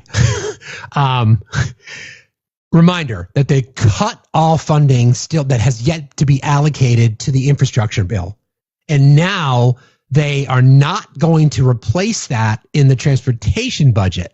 So all the money that was supposed to be allocated to help improve our infrastructure is gone. That's it. And when they say FAA, understand this is one of the things that Elon Musk is trying to take over. He's already getting $8 million a day of taxpayer dollars. The richest man in the world is on the highest welfare rate. They're trying to take $65 a day from all our grandmas who need it to retire. Elon Musk gets $8 million a day in taxpayer money. That's before the new contracts, right? And this is one of the things he's trying to take over. He wants to use Starlink and other systems he owns and take over aircraft traffic control. Now you tell me, should the richest man in the world control the United States airspace and be able to shut it down? Like he's using Starlink for now? During wartime, threatening people to move Starlink satellites and during wartime and leave them without communication if they don't bend to his will. Do you think Elon Musk should control United States airspace? What was the name of the, I'm trying to think of the name of it, from the Terminator movie, Skynet. This is like fucking Skynet. Jeez. Okay. Key proposed changes in the Department of Transportation. Add $1.2 billion to the FAA, which I can support. Sure. I mean, I think air safety is a proven really good thing. It just depends on how we're spending the money. Money the administration says would be used to boost air traffic controller hiring and overhaul the technology used to direct aircraft. Depends on who gets the technology contracts, though, I guess, right? Add $770 million to fund major highways, ports, and rail projects. It also includes an extra $400 million for railroad safety projects, pointing to the fiery 2023 derailment in East Palestine, Ohio, that became a signature issue for Vice President J.D. Vance, and changes to the Essential Air Service, which subsidizes flights in remote areas, seeking a cut of $308 million. The program is popular among lawmakers and districts it serves, but the cost of the subsidies has made it a perennial target for cuts. Small airports, regional airports, people who are isolated already, forget it. You're going to have to walk. Meemaw, peepaw, listen, we know you don't get any time off from your job, but you're going to have to walk to the airport now because there's no more planes flying in and out of your neighborhood. Well, and can I just add one thing to that? Please. Like, it is the lobbyist money. Like, I think MAGA, if we can all agree on anything ever, it is that we have to get money out of politics. This is what we know, right? If we are the allegedly number one gross domestic product in the world, a developed country, but we don't have high speed rail. If you think that the way to travel around America is paying for gasoline that's set by OPEC, a Saudi Arabian controlled committee called OPEC, or getting on airplanes, it's not, right? Developed countries, modern countries have high speed rail. We should have had high-speed rail a long time ago. With Wi-Fi, we should be able to work while going from city to city in bullet trains. That's the future. But the automotive lobby, the airplane lobby, the gas and oil lobby, they lobby people in Congress and government officials to stop us from forward progress. That is the reality. I'm not saying don't have a car. I'm saying it is ridiculous the way we travel. It is not efficient for us to be traveling on airplanes. It's ridiculous. You've been to Europe, right, Felice? Of course. And everywhere else, South America. Even like the bus system in South America is more efficient to go country to country than what we have here. Next to every autobahn or highway in Europe are rail. And they are high-speed rail in most cases. And I was thinking back to when we built out the auto industry. What a great opportunity it would have been at that time in our system to say, instead of reinvesting in SUVs and $50,000 gas guzzlers, why not invest in high-speed rail? Why not put the power of American manufacturing to work and develop a system of high-speed rail? Nope, can't do that because the lobbyists wouldn't like it. Period. And my daughter talked about the experience that she took taking the train. Did you take the bus or train in Europe? Yes, Cody, that is how everybody travels in the rest of the world. Exactly. And and it scares me that you're asking that question. Like, like you believe rich people go like from America who travel, go to other places. You don't rent cars. Like I can tell you've never left the United States. It's true. Just by the statements you're making. It shows a complete lack of knowledge about how the rest of it's not to say, hey, if I'm not traveling by car, I don't have money. No, it's actually the opposite. Like everyone has a Euro pass. Exactly. It's one of the most efficient convenient systems in the world. There's Wi-Fi. You just hang out on there. On some of them, you can, have a cocktail. Like I don't drink anymore, but back when I was, when I was moving around Europe, like you don't understand what you're saying. High speed rail is luxury. It's, hey, I can still work. I don't have to stop working. I don't have to drive. I don't have to pay insurance, ridiculous insurance prices. This is how the rest of the world travels. The developed world. Exactly. I mean, again, investments in infrastructure. Again, somebody pointed this out in the chat about part of the infrastructure, because we know that Joe Biden has a romantic interest in the train back when he used to take the train from Delaware to DC, and it became something as part of his life. So he made it a point in the infrastructure bill to say, we need to make an investment in rail travel, because not only to expand and increase more, but because what we had was crumbling. That money's gone. Treasury Department, a reduction by 19%. This is the IRS, friends. Trump's budget generally left the Treasury Department alone, except for the IRS. The budget seeks to cut IRS funding by $2.5 billion. The agency has already frozen hiring, initiated broad-based layoffs, and paused a Biden-era technology modernization process under the direction of officials from, wait for it, DOGE. Cut $2.5 billion from the IRS, cut $291 million in grant programs, and add $100 million to the Rural Financial Award Program. Keep in mind, folks, when that right-wing talking point, when Joe Biden the Biden administration wanted to add, I think it was 8,000 or 80,000 IRS workers, that was to go after tax cheats. And that, again, we talked about investments, and Felice did a great job talking about this earlier. When you invest in things like that, you're looking for the ROI. So they invested and then recouped billions of dollars in tax cheats. They're not going after Meemaw and Peepaw for not declaring their new rocket scooter. They're going after the tax cheats, just like the CFPB, the Consumer Fraud Protection Bureau. Agencies like that who are under scrutiny, saying that they're waste, fraud, and abuse. Like a 75 or an 80 or $100 million budget, and they recruit $5 billion in consumer fraud. So where's the ROI? So again, wanting to reduce the IRS. Why? So corporations can cheat more.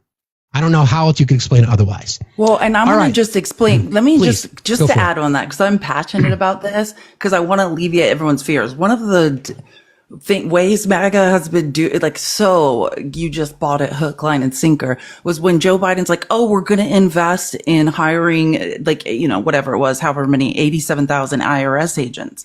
Just know that, like, unless you are making, and I'm talking 500,000 and up, and it depends on how your assets are structured.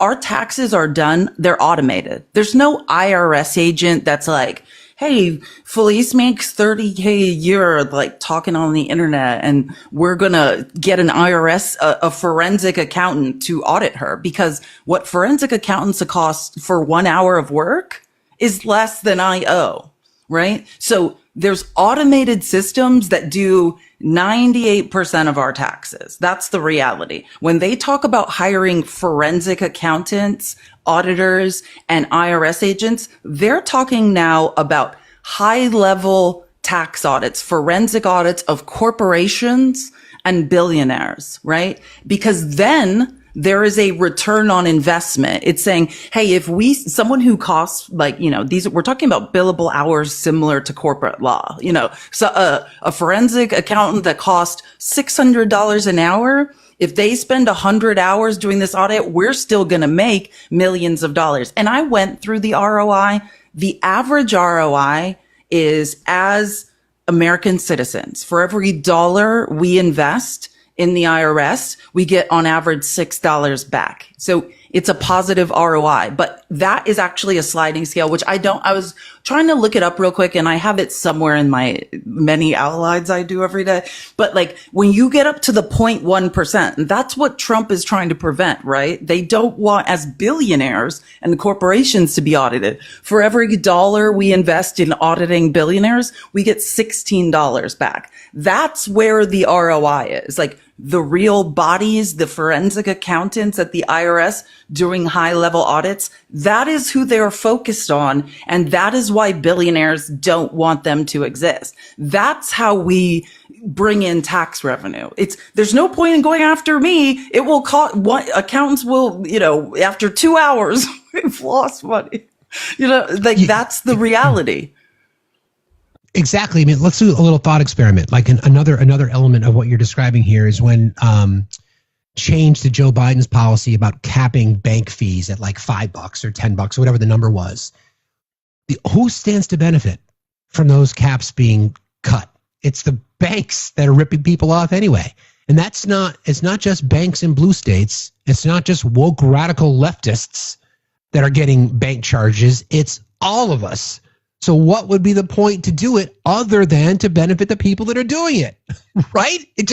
Make it make sense. Make it make sense. To follow your line of logic, riddle me this. The only Elon Musk, as he's proved, he's now cost us more money than he saved doing this whole fake Doge thing. He just stole a bunch of our data to do God knows what with us. Right. Well, who were the real people that did that job? They were the inspector generals. The people that Trump, the first night of the long knives of Trump's second term, if Trump was really, really, truly wanted to root out waste, fraud, and abuse, why would you fire the actual qualified auditors, forensic auditors, that can root out waste, fraud, and abuse? Because that makes too much sense, Felice.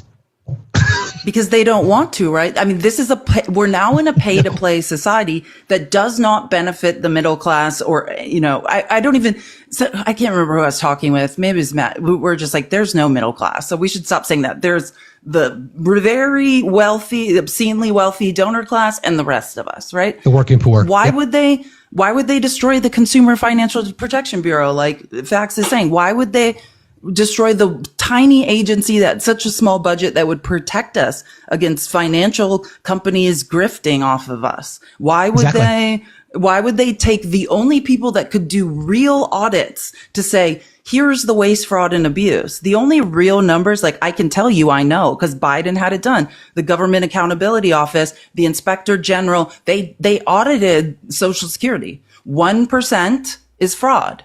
Right? Which it's around 100 billion, but you have to understand there's like there's like a trillion, a trillion of money being doled out in the Social Security system. About 1% is fraud. There's a 2023 report that Biden had done. You can read it.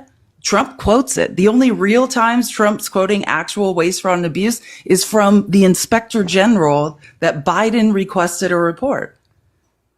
Exactly. If you cared, why would you fire him? The independent bodies whose job is to investigate the things that Doge says that they're uncovering, period. And the only government agency that continually fails an audit is the Department of Defense. And we are increasing their budget. Make it make sense. Make it make sense. Almost. We got to 200K. Keep tapping. You guys are doing an amazing job. These are our pay apps right here. If you would like to support us, please do.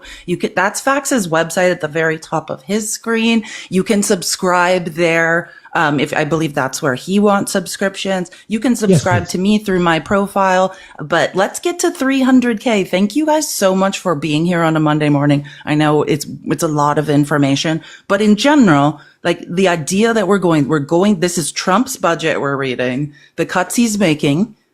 All of this is cuts to average everyday people like us in order to try to pay for tax cuts. If you make less than $360,000 a year, you will be paying more in tax cuts. And that's without, I'm not even talking now about tariffs. So we're going to be paying, unless he stops, we're going to be paying every time we transact as well. So our theme today is capitalism is economic narcissism. And this is backed up by a study, but that's the point. Why are we consolidating wealth at the top of the economy? when Trump said, "This is America first."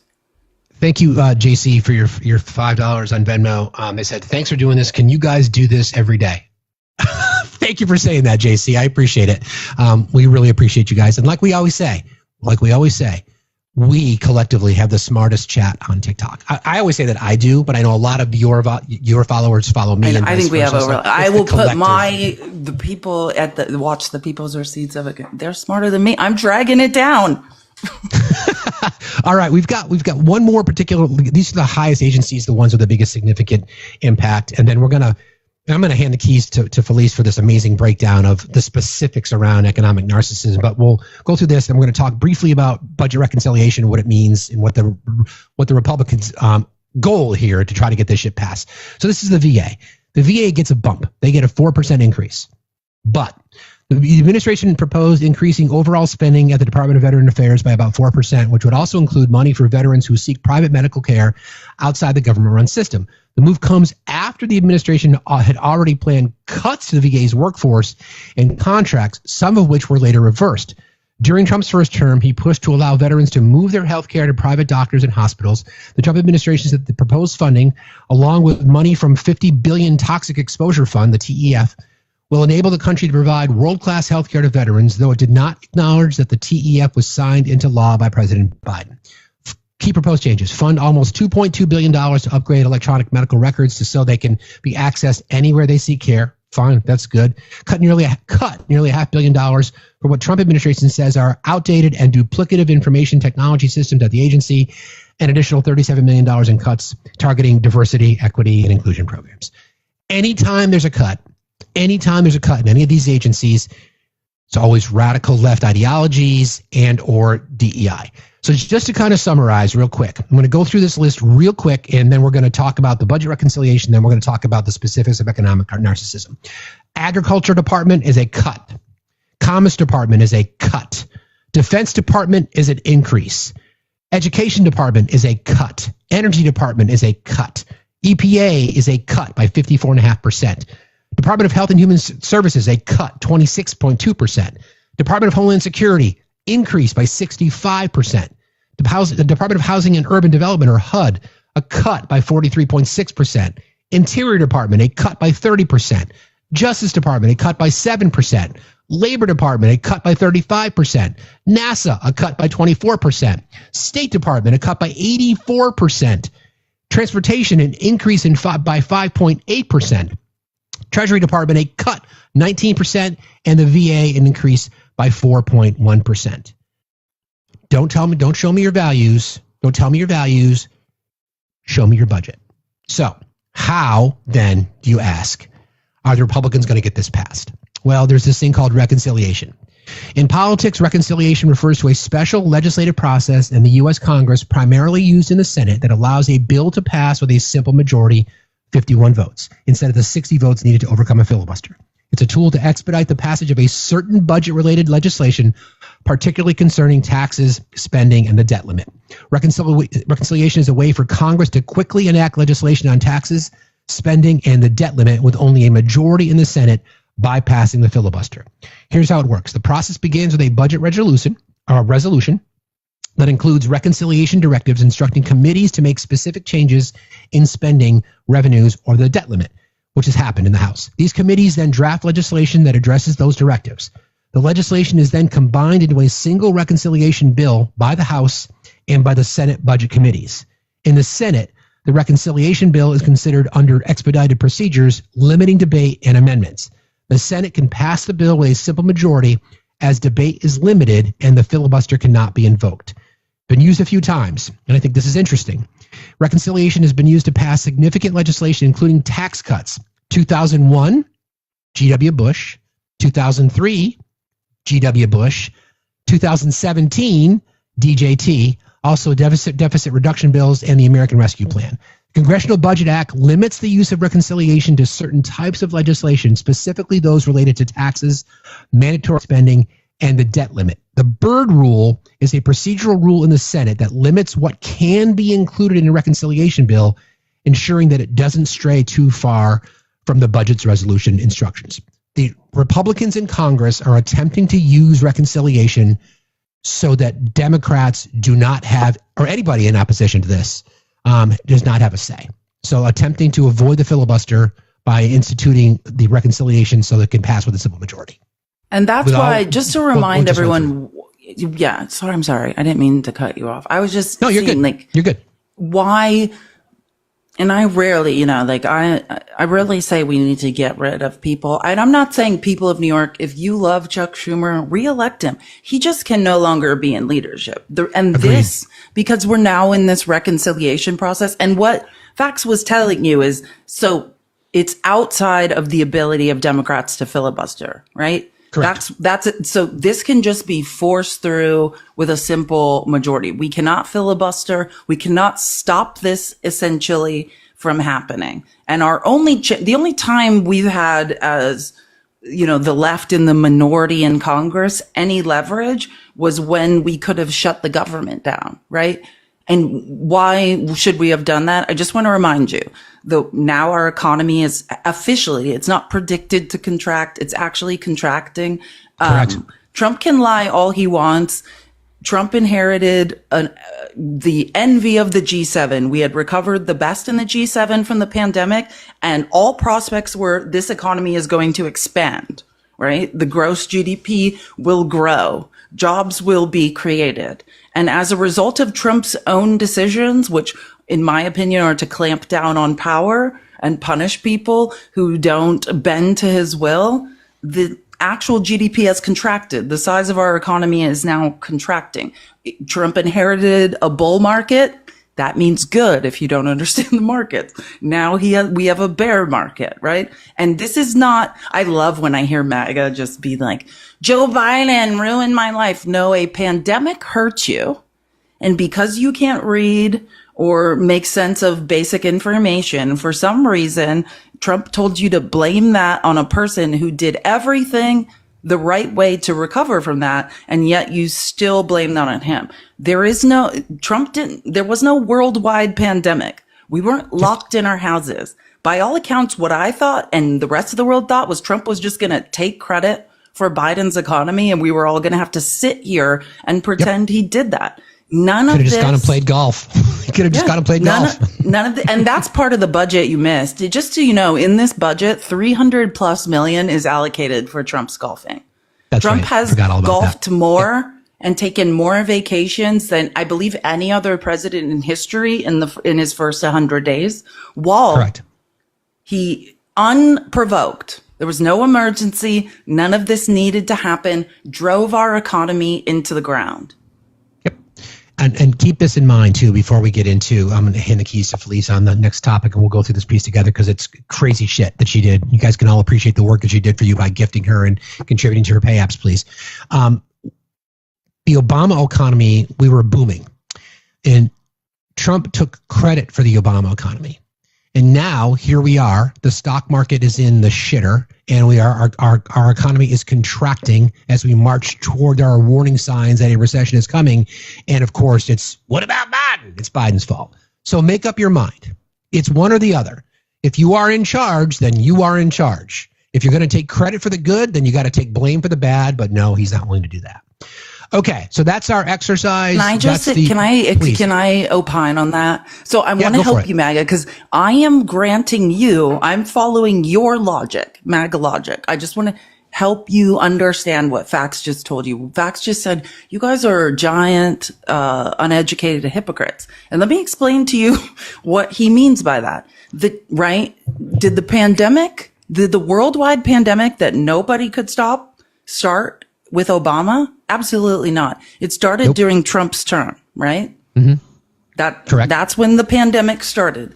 And the day Biden got into office, you said, this is Biden's economy, blame Biden, even though the worldwide pandemic was not Trump's fault, and it certainly wasn't Biden's fault. But the minute that Biden sat in the White House and was confirmed and swore an oath, you blamed every single economic hardship you had on Joe Biden. So what I'm asking you to do is use your own logic. Don't use my sound genius logic. Use your own. By your own logic that you held Joe Biden to, The day Donald Trump got into office, he was responsible for this economy, which was an amazing economy. He inherited a bull market. All signs were go. This economy is about to expand. Manufacturing was projected to come back. And for whatever reason, which I think is a consolidation of power, he cratered that. Ballistic podiatry, shot himself in the foot, shot you in the foot. And I'm saying, don't believe me. I'm just asking you to follow your own line of logic. And if you don't want to do that, then you're a hypocrite. And keep in mind, before we get into our specific topic, keep in mind, we were marching towards a bit of a manufacturing recession in 2019 based on tariffs, based on the similar type of economic policies. We were losing manufacturing jobs.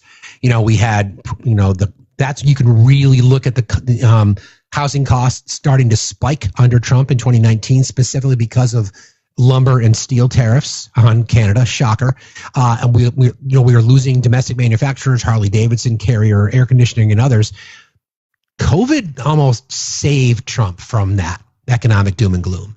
And here we are again. So again, to Felice's point, just apply the same logic, please. We're just asking you to be objective. I know that's hard. Okay. Or you're in cognitive dissonance and a giant hypocrite. Exactly. You can choose. I mean, we all know which one it is. So I think examples of the budget would apply to what it is that we're talking about here. Making sure that the people in power accumulate more power. The people who have wealth have the ability to accumulate more wealth at the expense of middle class families, the working poor, the environment, clean air, clean water, Mima and Peepaw, things like that. So let's get into the economic narcissism, Felice, the specifics around it, because I know you've been studying this. This is good shit, everybody, so buckle up. Yeah, okay. So as we know, I'm big on research. I love to read. I'm big on psychological studies. So I put this in my Discord. It's in the general chat and I added everyone. So if you get notifications in my Discord, then the study is there. I just, gosh, you know how I am when I teach. I might go through just a basic thing in my live later. Do it. Which, by the way, if you don't know, the People's Receipts is at 11:30 Pacific time, 2:30 Eastern. But this, this study that I'm reading off is called Group Narcissism, a Disease of Capitalism. Okay. So, and it's a thesis study that was done by, a man named Peter Murphy and other supporting authors. But I just want and again, I put it in my Discord and I sent it to everyone. So if you get notifications, in case you want to take a look at it, it is fascinating. And this is scientific stuff. So what I'm showing you now is that as capitalism developed, capitalism is group narcissism, right? It's economic narcissism. And I want to just give you a few examples of when I say that, right? Like capitalism as compared to narcissism, entitlement and self-importance. Capitalism often rewards those who are ambitious, competitive, and self-promoting, potentially leading to a sense of entitlement and a belief in one's own superiority, lack of empathy. The emphasis on individual success and profit within capitalism can discourage empathy and concern for others as the focus shifts towards personal gain, right? As we develop capitalism as a strategy, especially in America. Breaking news. You need to watch. Sorry.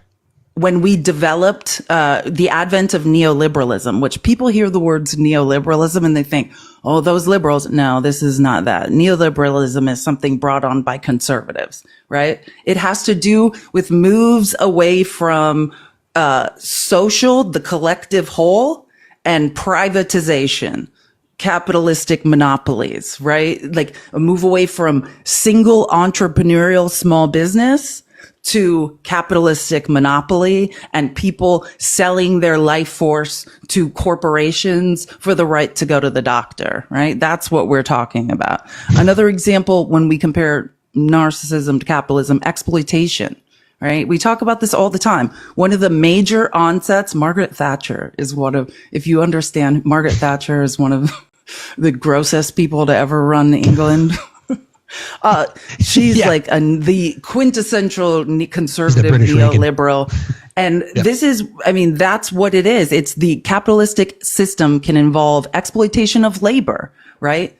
And that's one thing I talk about all the time when I try to explain to people globalism. which I love how MAGA, like, because you would have to learn. You got to stop them from defunding education because you guys have no idea what you're talking about.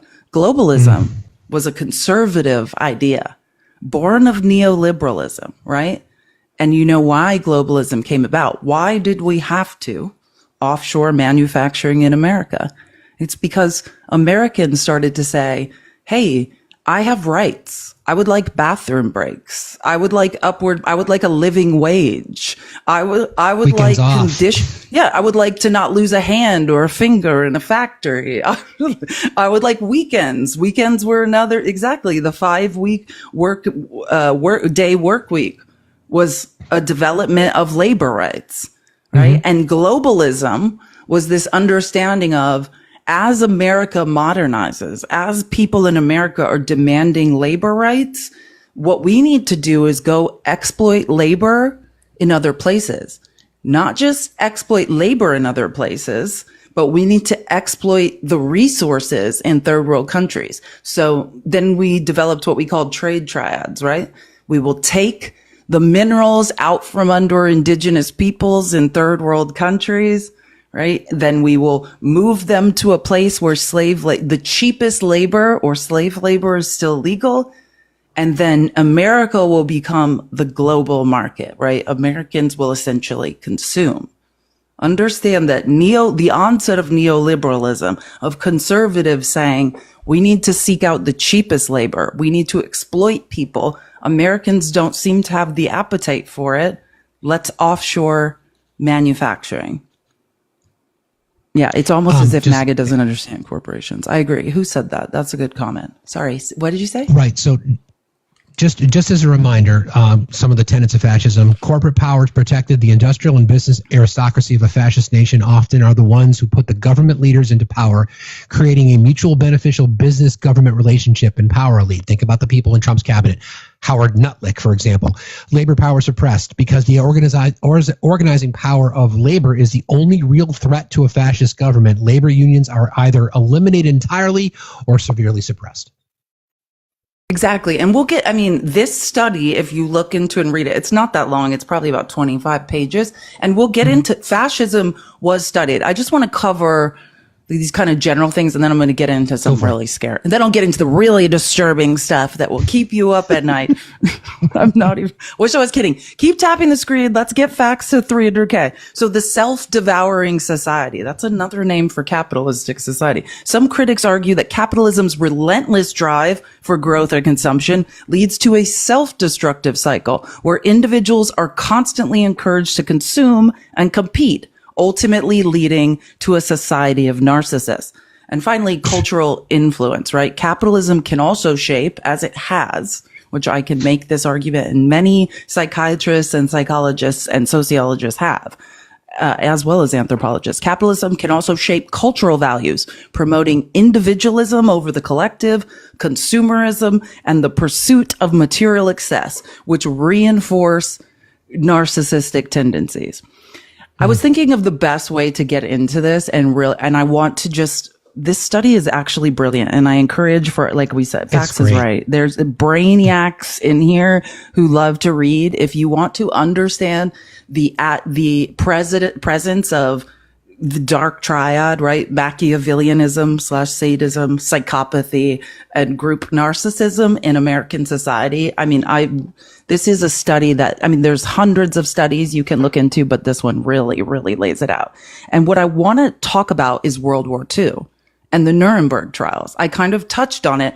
And actually, I'm not sure how much of this clip I'm going to play. And I never recommend people, I don't even know if I want to say his name because I don't recommend giving actual narcissist supply. But one of the foremost psychologists in the world and people that write around malignant narcissism, he is in fact a narcissist. His name is Sam Vaknin. You can look him up. Don't encourage him though, but he is pretty brilliant. And it's funny because I found this clip. I followed him for a while because I talk about it all the time. I was raised by a malignant narcissist. So I want to a long time ago started doing a lot of research to understand who was I raised by and how do I combat, the pathology that I'm being faced with. And one of the most fascinating things to learn, and this is what the Nuremberg trials, if you don't, Nuremberg was where schmatzis were on trial for their crimes. There were resident psychiatrists and psychologists who were studying the phenomenon of what had happened with Hitler and schmatzis and writing papers on it, developing a whole theories around what had happened. And that's Freud, when you hear the term group narcissism and stuff, this is when it was started to develop. Group narcissism became synonymous with something that I love. This is how I know MAGA's in cognitive dissonance. And it's so ironic you read the word fascism, because that is what it is. But I probably won't play this whole clip because it's a little long, but I want you to understand that Hitler, right? He was diagnosed as a malignant narcissist. There are many people, including Mary Trump. Who is Mary Trump to? She's a psychologist, but is it his sister? It's not his sister. It's his niece. Niece. Yeah, she's a psychologist. There are many psychologists and psychiatrists that have diagnosed Trump, from a distance with malignant narcissism.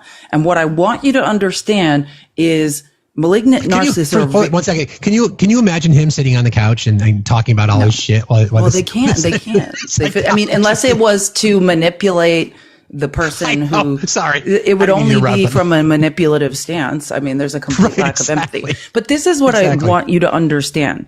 There are people who have just narcissistic style, which is what we would consider narcissistic traits, which are now, and this is the argument of the study I'm talking about, prevalent in society. When you wonder, we've had a week of accountability and a lot of things going on TikTok where people on the left, creators, have been called out for toxic narcissistic behaviors that have harmed women, particularly women in minority groups.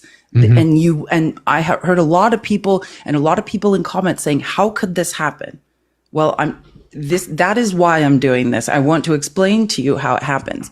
And malignant narcissism is a specific type of narcissism. It is the prevalence simultaneously of narcissism, narcissistic personality disorder, psychopathy, and Machiavellian sadism all at once, living harmoniously in an individual. This is what Fromm, one of the leading psychologists / psychiatrists in the world, who was present at the Nuremberg trials, identified was present in people like Hitler, Stalin, Mussolini, all of the people that you've heard Trump say that he admires.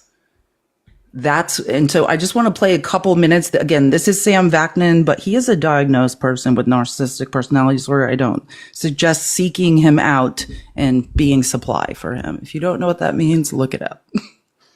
The most dangerous type of narcissist, what I mean by far, is far more dangerous than psychopath. Far more dangerous than narcissist. It's this malignant narcissist. This is known as malignant narcissism. Or psychopathic narcissist, antisocial narcissist, is probably the most dangerous person alive. I am not aware of any other disorder which is more dangerous than this. Not sadism, not psychosis, no. This is the most dangerous. Why? Because it combines all the extremely bad elements of narcissism with all the tools of the psychopath. So while the malignant narcissist is actually a narcissist, he has a false self, he has a fantasy, and so on and so forth, he will not use typical narcissistic tools and techniques, which are the tools and techniques of a child. A typical narcissist is a child, is a baby, is 2 years old, 3 years old. So, it's funny sometimes. You look at the narcissist, you smile. It's like a baby who's doing cute things. And actually, I think I'm just going to explain this because sometimes he waxes poetic. Exactly. And this is when he says they're childlike, what does he mean? Underneath a person, and I'm talking about a small percentage of the population, not someone who through group narcissism has been trained to display narcissistic traits. I'm talking about someone who has narcissistic personality disorder and lacks empathy. What is that person? They're a toddler, right? They're an infant underneath, right? They were denied their primary attachment, their mother, and as a result developed a defense system against that. Narcissism is a defense, right? That's what it is. It's a set of survival skills that they're employing. But what I'm saying about malignant narcissists like Schittler and like many psychologists have identified Trump is that they're not just they are actually employing sadistic Machiavellian techniques. They're employing psychopathy, and they're employing malignant narcissism, or narcissism all at once. Narcissism, when we start talking about group narcissism and like, how do creators on the left fool people, right? It's a shared fantasy, right? People with narcissistic personality disorder, they lack empathy and they draw people into a shared fantasy, right? That's what Schittler was doing. His shared fantasy was, there are these people who we need to get rid of. They're hurting us, right? It was a shared fantasy that not just Schittler was in, but the rest of the people of Germany joined him in this belief, right? Hey, it's us against them. We have to do something about this. But in addition to that shared fantasy that he was projecting, right? He was a psychopath who's saying, hey, like, I'm gonna, I could tell you the nature of psychopaths. I'm not gonna get into it. And then also a sadist, which, hey, just because you believe you could be a narcissist who says, hey, I'm in a shared fantasy with the rest of Germany. I believe we need to get rid of these people, but do you need to do that in a sadistic, torturous way? No. That's the Machiavellian sadist, right? Like, these are the elements of a malignant narcissist that are now, I'm not a psychologist. I'm not a psychiatrist. I just am a researcher who's read thousands of studies, but many psychiatrists and psychologists have identified Trump as a malignant narcissist. So I want you to understand, MAGA is in a shared fantasy with Donald Trump, a shared fantasy that not Trump and billionaires are robbing us, which, hey, basic math, follow the money. Like, it's super simple. I can tell you who's robbing us. It's not brown people, but in the shared fantasy of Donald Trump and MAGA, they're a victim, right? First is victimhood, right? And the reason this is a clip I'll play in entirety. It's just a minute. And you say, well, narcissists, are they victims? Absolutely, right? Victimhood is monetizable, right? It's a shared fantasy, right? They're always in fascism, in authoritarianism, in totalitarianism. There is a never ending belief that this group of people that is in fact harming others are in fact victims. And once you can understand that, I'm doing this not just to point out the shared fantasy of what MAGA is doing, but how creators on the left could operate in a similar way for so long, right? By saying, oh, I'm a victim. Everyone's against me. Help me. Right. Think about some of the things that he's campaigned on. Like, if they can come after me, they can come after you.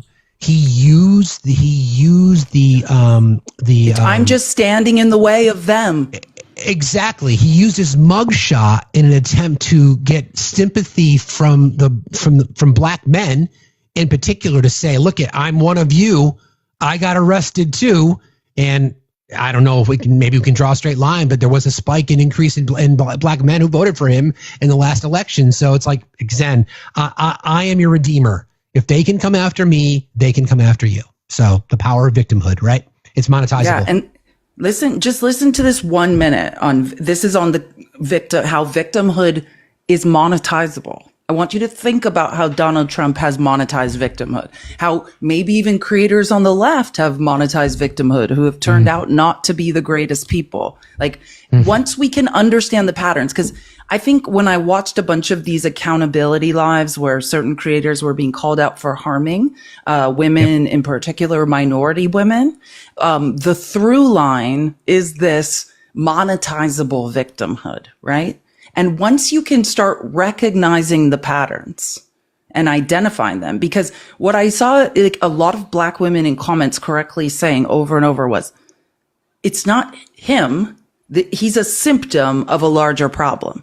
And that's what I want you to understand, that capitalism is economic narcissism that has bred, as we move away from the collective, from from the solo entrepreneur, right? From the times of the frontiers where psychopaths essentially would be ostracized and sent to the fringes of society. Like, oh, you can't operate within like the structure of society. You're demonstrating antisocial views. Well, to the territories with you, to Australia with you, right? Like we used to have a place where when you exhibit these antisocial, dangerous behaviors, you would be moved from society. But with the onset of lack of land, lack of resources, and urbanization, psychopathy, Machiavellianism, and narcissism became pervasive and stitched into our culture. It became a trait, an evolutionary trait that would in fact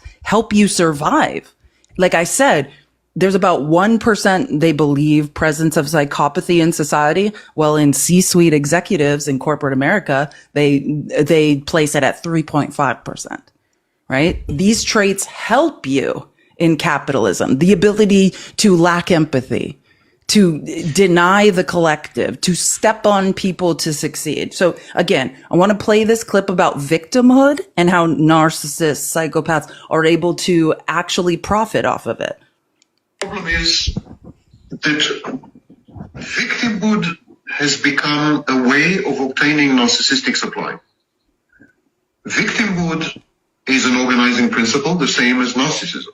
Today, if you want to make sense of your life, of your failures, of your mishaps, and this is an alloplastic defense. You blame others. And the minute you blame others, they become automatically abusers or exploiters or bullies or something or predators, and you become a victim. So, but victimhood is not only a way of feeling good about yourself. It's a way of attracting attention. You can monetize victimhood. You can compete with other people. This is known clinically as competitive victimhood. You can send signals, victimhood signals, which are deceptive, a form of deceptive signaling. And what the victimhood signal says is, do you see what I'm saying? Like that is the reality. So you want, like, understand that it's not just that, because a lot of times I see people have a hard time identifying predators. I was raised by one, so I recognize a huge part of the pathology when they can't just predate, when they can't aggressively take over, is to fall then back on victimhood. Look at me. It's me against everyone else. Everyone is being mean to me. Help me. I'm the only thing between you and them. They're coming after me because I'm defending you. Think about the reaction. Yeah, absolutely. Think about the reaction from Trump in particular when there is opposition to what he says. He'll blame the justice system. He'll blame colleges and universities. And instead of addressing the issue, he'll say they're the threat. Because if the threat, in his mind, infiltrates more minds of people that he's been able to manipulate, they will realize that he's the threat, not that they're the threat. So instead, we're going to send the threat to El Salvador. We're going to send the threat to Alcatraz. We're going to send the threat. We're going to deny the threat due process because I'm the victim. They're the ones that have been they're the ones that are out to get me. And then again, if they can come for me, they can come for you. Labor unions being considered a threat. Intellectuals and educated people being considered the threat. Journalists, the threat. Anyone the courts who tells the truth. And, exactly. And understand, the point of the narcissist is to be in a shared reality with their victims, right? And that shared reality has nothing to do with the truth. So when anyone brings the truth into that, excuse me, I shouldn't say shared reality. It's called a shared fantasy, right? Right. A shared fantasy. So when someone enters that shared fantasy, that magazine, that Trump's a victim, that Trump never lies, that Trump's doing right? Then you see the hostile response of the malignant narcissist. And when malignant narcissists are under stress, because malignant narcissists aren't just normal narcissists, they're not just toddlers. They have psychopathy and Machiavellian sadism at their disposal. So when they're under stress, when they're under threat, right? They become terrifying. And that's what you're seeing, right? The truth is the opposition to Donald Trump. He's in a shared fantasy with MAGA. Arrest a judge that rules against you, sue the Supreme Court because they're not abiding by what your wishes are, blame the judicial system for your 34 felony convictions, blame women because they're not my type when you get popped for sexually abusing someone civilly. So again, it's the entire victimhood, and that's who he's been his entire life. He was taught that. He was taught by Roy Cohn, eventually Roger Stone, deny, deny, deny, deny. Everybody else is to blame, not you, even though you've done it. Amen. And I want to, now we're getting into like prior to Trump, right? And understand, I'm not just talking about Trump, because this shared fantasy with the narcissist can develop on the left, right? And there's an amazing study that was done about causes, right? Like causes like Black Lives Matter or any cause. It can start out pure, and after time, it is infected by bad actors, right? And just like on the right, there are bad actors, and they're more pervasive. And I mean, statistically, this has been studied. Right-wing authoritarianism is a type of group narcissism. It's a pathology that is rampant with psychopathy.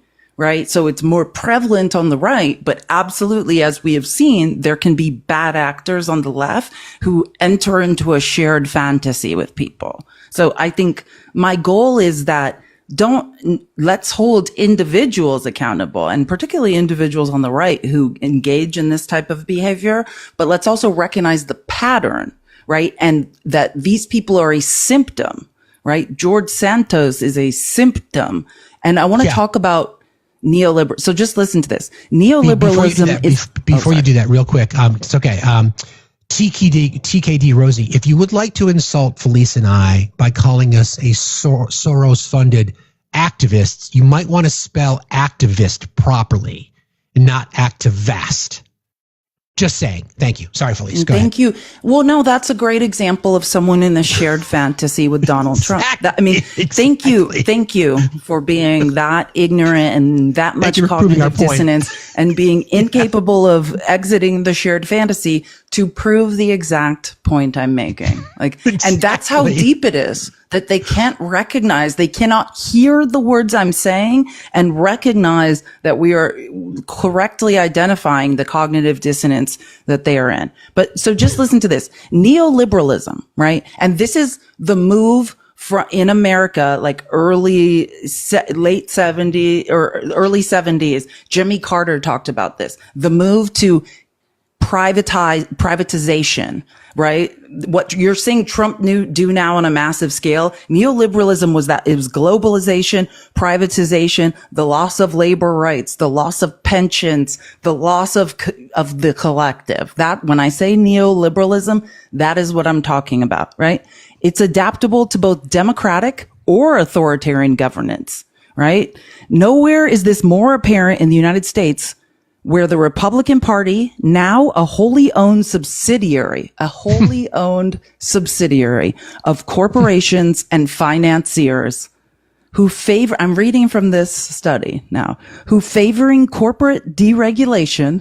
Does that sound familiar? And this was, now we're talking about neoliberalism in the 70s. Think how much more extreme it is now. Who favor corporate and we just went through this with the budget. We literally just went through this again. So here we are again. History repeats itself. That's why this is happening. Is dominated by an alliance of neoliberals, evangelical nationalists, that's Christian nationalists, and right-wing populists. Having become pathologically Machiavellian, the Republican Party is unmoved by conventional understanding of facts. That means, the truth, evidence, or science. And since Trump's 2016 presidency, it is fast becoming the hostage to a pathologized character of its own ideology. A political ideology which aligns with a narcissist becomes itself collectively narcissistic. And all the citations for this that lead to the other studies that back up this is not me waxing poetic. This is a scientific study that has all the proper citations. Again, I shared it in my Discord if anyone wants to get in on this. Neoliberalism, despite its use of economic liberalist ideology, is really about corporate monopoly. That's the bottom line. It has created a corporatist economy where dark personalities, and when I say dark personalities, that's the dark triad. That's the psychopathy, Machiavellian sadism, and narcissism thrive and dominate, and is now seeking to continue by more authoritarian governments. Does that sound familiar to anyone? It does. And somebody had made this comment, and we did a live last week on stop normalizing fascism, right? So this is an example of we shouldn't be normalizing this type of malignant narcissistic behavior by our leaders. And my concern, because there are so many millions of people that have signed on to this who are unaware that they're part of the narcissistic fantasy as well. We'll get through this because this is incredible. I don't know the way out of it. That's part of the problem that we're in because of the conditioning, the psyop that has been, sort of thrown at millions and millions and millions of Americans. But we're seeing it repeating itself. This is not, Felice did the research on this. This is not just Felice sitting in a corner saying, how can I trigger MAGA this morning? This is just, even though that happens anyway, this is just the reality of what it is that we're seeing. We've just got examples in history, and we are seeing it again. Again, don't show me your values, show me your budget. Here we are. Okay, I'm sorry. I just have to welcome someone to come up here who, no, God, I'll put my background back up. But what is that guy's name? Navy, whatever. What did he say about me? Something really rude and untrue. Navy DC 777, do you want to come up and join us? Do you have a request that you'd like to make? Yeah.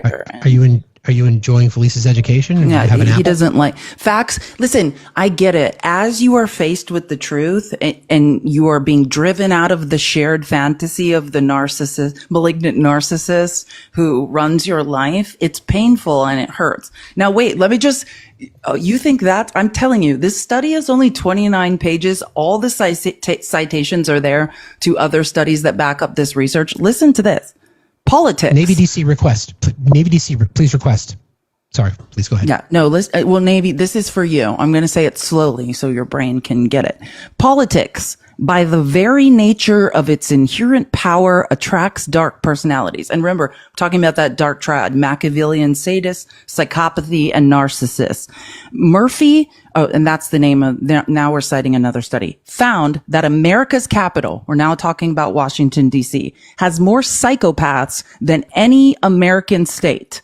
A fact readily explained by the type of person who may be attracted to such a major hub of power.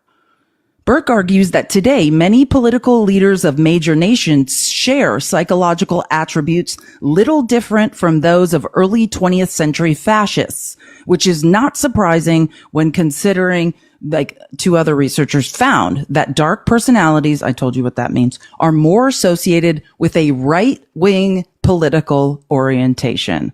But I want to be clear, as we have seen this last week on TikTok, that doesn't mean that malignant narcissism or psychopathy can't also be prevalent on the left. And we need to stay vigilant and hold people accountable. It can.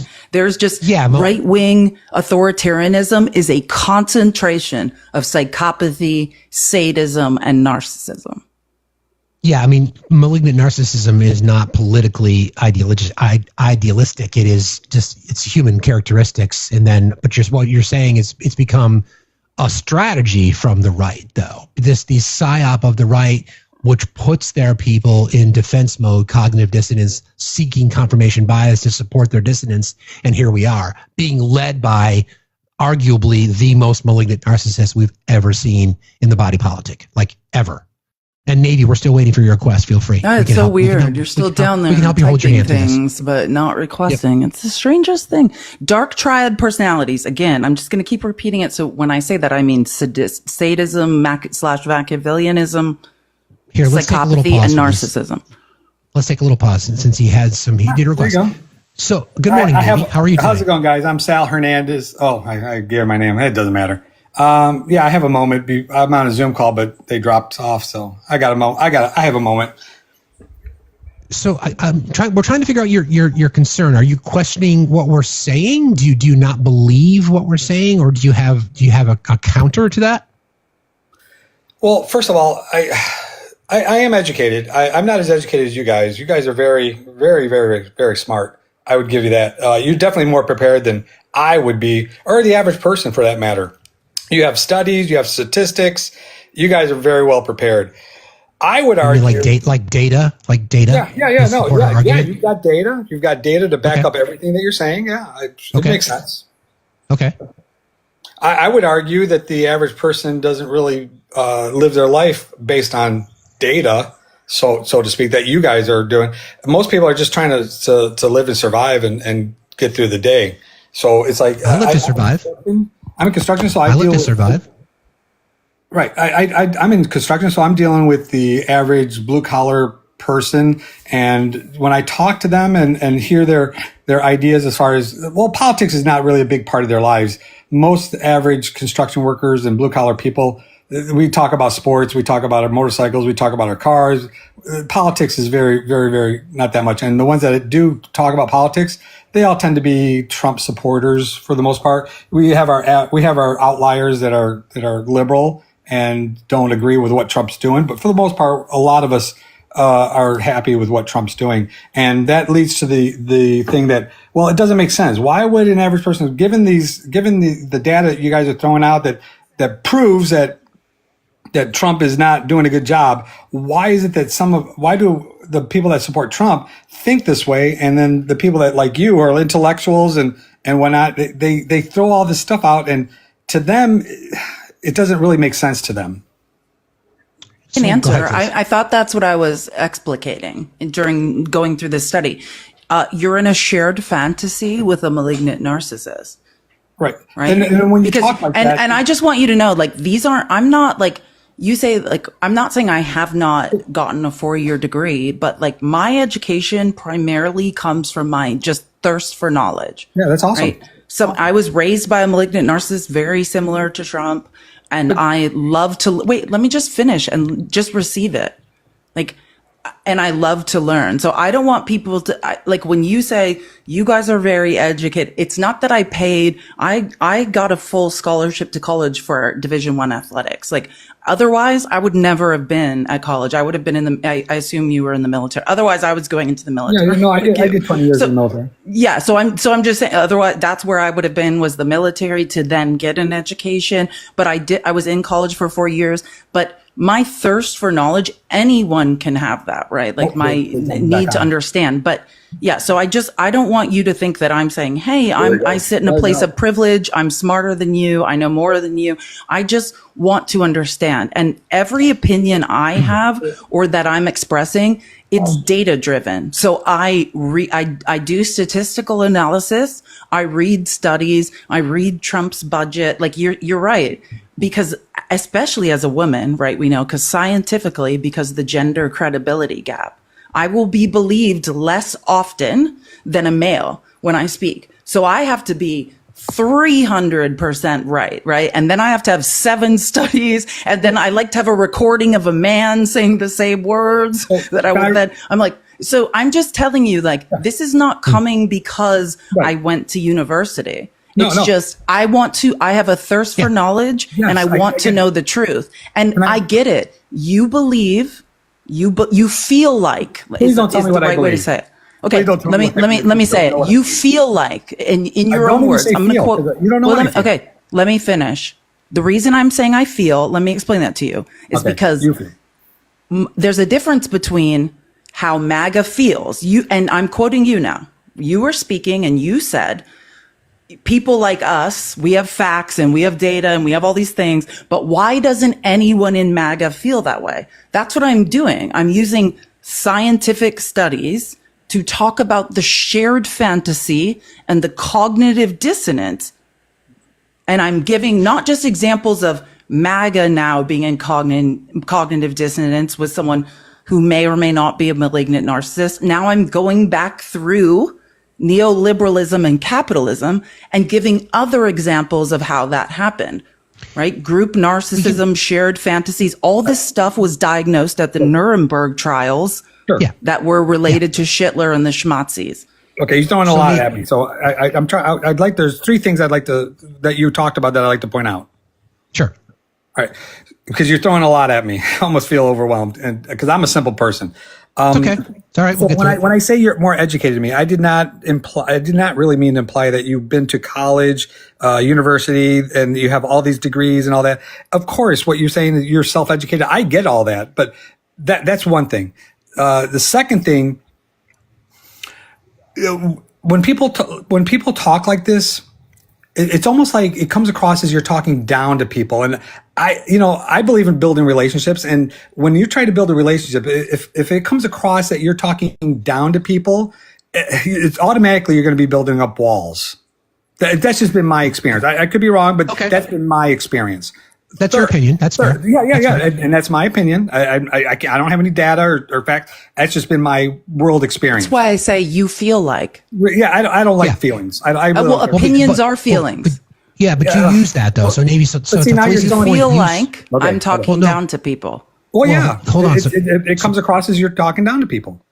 Okay, but Navy, you're the one that implied why doesn't MAGA feel that way? So that's a feeling. Yeah. So of course, then it's not about talking down. So hold on. So you feel you guys didn't like, let me finish, but it's okay. Go ahead. I will in a second. We're going to address one thing at a time here, because your response was that it was an emotional response because you feel like by Felice and I taking you through the budget and examples of what malignant narcissism is, you feel like we're talking down to you. That's your. We can't change your feelings and how you react to something. We're literally just talking about. But more importantly, I validate your feelings. That's what I mean to say. I validate your feelings. They are always valid. You guys are very good at what you do. So your feelings are valid. I validate them.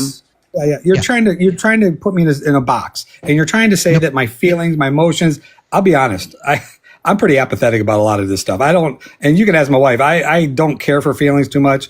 I state things the way they are. I'm pretty much a straight shooter. I'll tell you, you ask me what I think, I'll tell you what I think. If you don't agree with it, you don't have to agree with it. But when you start putting words and saying that I feel that I have emotions, I'm telling you right now, I'm pretty apathetic about all this kind of stuff.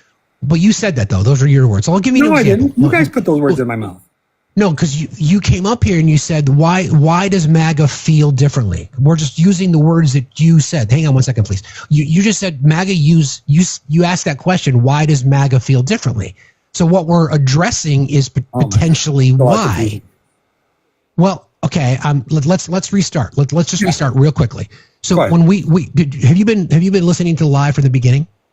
No, I just the only reason I jumped on is because I had a Zoom call that I was on and it dropped off and now they're back on. Okay, so can I assume then you voted for Trump? Oh, yes. Yeah, I definitely voted for Trump. You voted for Trump. Why? I voted for Trump because he came across to me as being more authentic than Harris. I can definitely connect with Trump more than I can with Harris. I don't like the fact that we have all these people coming across the border. Nobody was raising concerns about it. Nobody was raising concerns about all these people, millions of people coming across. Damn it. Let me put this guy on. Okay.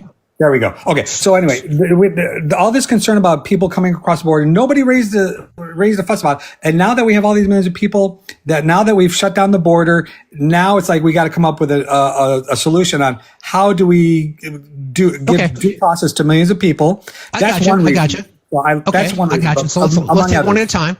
Let's take one at a time. So do you understand that when I asked you the question, why did you vote for Trump? You responded with a feeling.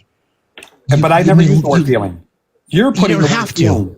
But you don't have to. But your response was you felt like you felt like I used the word feeling, and I never used the word feeling. Tell me again why you voted for Donald Trump. Because millions of people were coming across the border, and nobody was raising a fuss over it. No, but again, specifically, a connection with Trump, right? There was a connection with Trump? Yeah, I definitely had a connection with Trump because of the way he talked. That's a feeling. That's a feeling. I never used the word feeling. And you don't have to use the word. You don't have to use the word feeling, my friend.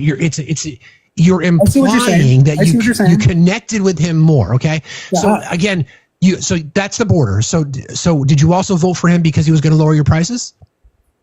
No, not necessarily. I have a basic understanding of economics. So I'm not going to say that, okay, Trump said that he was going to lower prices and him implementing traffic or tariffs is going to lower price. No, it's just the economy is definitely complicated. It's not as simple as that. Right, but see, so this is when we talk about cognitive dissonance, the ability to try to be objective in our thinking about things. What we know is that the majority of people who voted for Donald Trump, and I know Felice will agree, and I agree as well, we have an immigration issue in our country. We can't fearmonger our way through solving an immigration problem. We need to do it through legislative action. Just using executive orders and rounding people up and violating people's due process rights. You may not agree. Hold on. You may not agree, but we still have a constitution. And don't forget, the president takes an oath to the constitution to enforce it, to preserve, protect, and defend it. Now, you may not agree with giving people due process, but we still have due process rights under the law. I think it comes down to the interpretation and how you look at it. Because would you agree that every president follows the Constitution 100%? That's their responsibility. So that's their responsibility. But what's the reality? Well, this is an example. What's the reality? This is an example. What is the reality? This is an example of you moving away from the issue. Oh, so you tell me how a previous president hasn't honored the Constitution. I'd have to look it up because I'm not prepared for it because I'm doing this meeting here. Then don't. If you're not prepared for it, then don't bring it up. Okay. Then why can't I bring it up? It's freedom of speech. I have a right to say what I want. No, this is a public platform. This is a public platform. Right? Okay. It's not this. You signed terms and conditions. You don't have free speech here. Okay. Just because I haven't seen the gold in China doesn't mean that there isn't any gold in China. But when you reference something, I'm gonna let Felice jump back in here a second. But you reference something though. We're gonna be that nitpicky. It's not about being nitpicky, sir. Oh my gosh! About the fact and this is why most people who voted for Trump they don't think like this. They're just like, okay. No, because people who voted for Trump are misinformed and ill-informed. You don't have all the data. Every single one of them. Every single one of them. The large majority, yes. Okay. Large majority. You can't say all of them. The large majority, yes. I'm following you. So wait, you're a private account. So I tried to follow you. If you want to follow me back, you can, and we can continue this conversation. Because I got to go back on the Zoom meeting. No, but I want to say this. You talked about the border, right? And your feelings that people were sneaking over the border, right? So there's twofold with that. They were running across the border. Okay, but let me just speak. These are facts. I'm not talking about my feelings now. I'm talking about facts right now. And due to international treaty and immigration laws, people whose feet touch U.S. soil have the right to claim asylum. Yeah, now, how you feel about people's right to claim asylum, that's irrelevant. People have the right to claim asylum. That has to do with international treaty and immigration laws. Donald Trump currently, just like Joe Biden was, or is right now ruling through executive order. If you want to change laws, right, immigration laws and inactivate international treaties, that's another conversation. Donald Trump has done none of that. Let me just say one more thing about the border, because I can't stand when you believe that Donald Trump shut the border. It drives me nuts. I'm going to give you facts. These aren't my feelings. These are facts, and you can look them up after and tell me if I have facts or feelings. Crossings have come December 2023. Just listen to me. December 2023 was the height of encounters at the southern border, right? The 2-week rolling or the week-long 7-day rolling average was somewhere between 8,000 something, like upwards almost to 9,000. That was the height of encounters at the southern border, right? 6 months later, or 1 year later, December 2024, Biden's still in office, right? Mm-hmm. Between the 6-month period of June 2024 and December 2024, which is 1 year later from the height of the encounters at the southern border, Joe Biden is still president. We reduced in 6 months through Joe Biden's executive order. Hold on, I'm not done. This is fact. Encounters at the southern border by 75%. I see where you're going. So I'm telling you, prior to Donald Trump entering office, what you believe was something happening at the southern border had already been contained. Yeah. Those are facts. So you don't think that people realizing that Trump was going to become president, you don't think that had an influence on people realizing, you know what? This is as a matter of fact, more people were trying to sneak in. Wait, let me answer that because there's studies on that. I never used the word feeling. More people were trying to claim asylum and get into the interior of the country prior to Trump coming in office. So it's actually the opposite of what you are saying. Because at that point, you could use the CBP-1 app. And you could, and we're talking about legally, not your feelings about claiming asylum. It is legal to claim asylum when your feet are on U.S. soil. I mean, at the end of the day, I do want to come back. I definitely have to jump back up on this Zoom call, but I'm going to be back, and I did follow you. Okay. I'll be back. Thank you. All right. Okay. Thank you, Navy. All right. Bye. It's a great example of what we were just discussing. As a matter of fact, just because someone does not use just because someone does not use the word feelings does not mean that they're not speaking with their feelings. There's a perception of something. Don't you think that, why is it then that you think that Trump supporters don't agree? It's because they feel like it's different because they've been told such. They've been told that the border was open. They've been told that that Joe Biden was responsible for inflation. They've been told this and they've been told that. So anytime you're in that particular space, your response is always going to be rooted in your feelings, whether you use the word feelings or not. What is happening is even bigger, and I want to call it out because that Navy guy, the reason he was so upset is because in his world, he has been taught that feelings are the enemy. And I want to say I was raised in deep, we call right-wing authoritarian patriarchy. That's how I was raised. Both my parents still vote for Trump. And what he is saying is, it's not my feelings. It's not my feelings. It is wrong to have feelings. I don't have them. And what he doesn't understand is everyone has a thought that registers in their brain. And what comes right after that is a feeling attached to that thought. It's not an option. Every human being has feelings.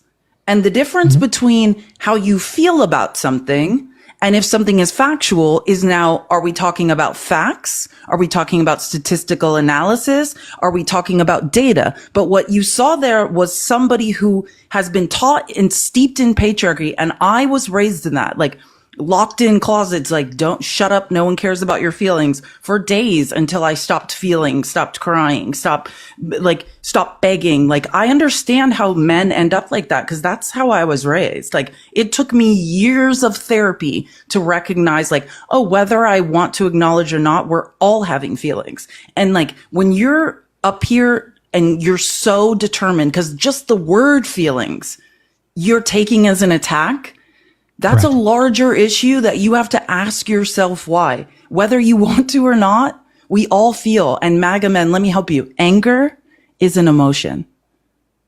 When you say women are so emotional, they're always crying. When you're angry and you think it like that, that's not a feeling. It's the most base emotion that exists. It is the first most base emotion that is developed in infants. Anger is an emotion. It is a feeling.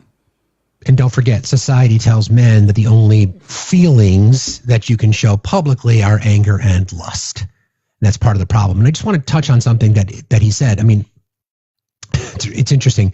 Again, just because you don't use the words "I feel that way" does not mean that your perception is not rooted in your feelings.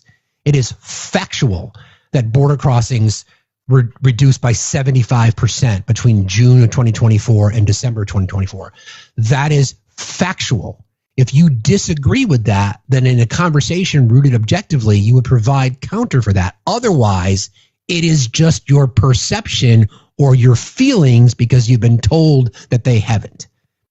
We went through the budget. It wasn't facts or Felice's opinion. It was what the budget said.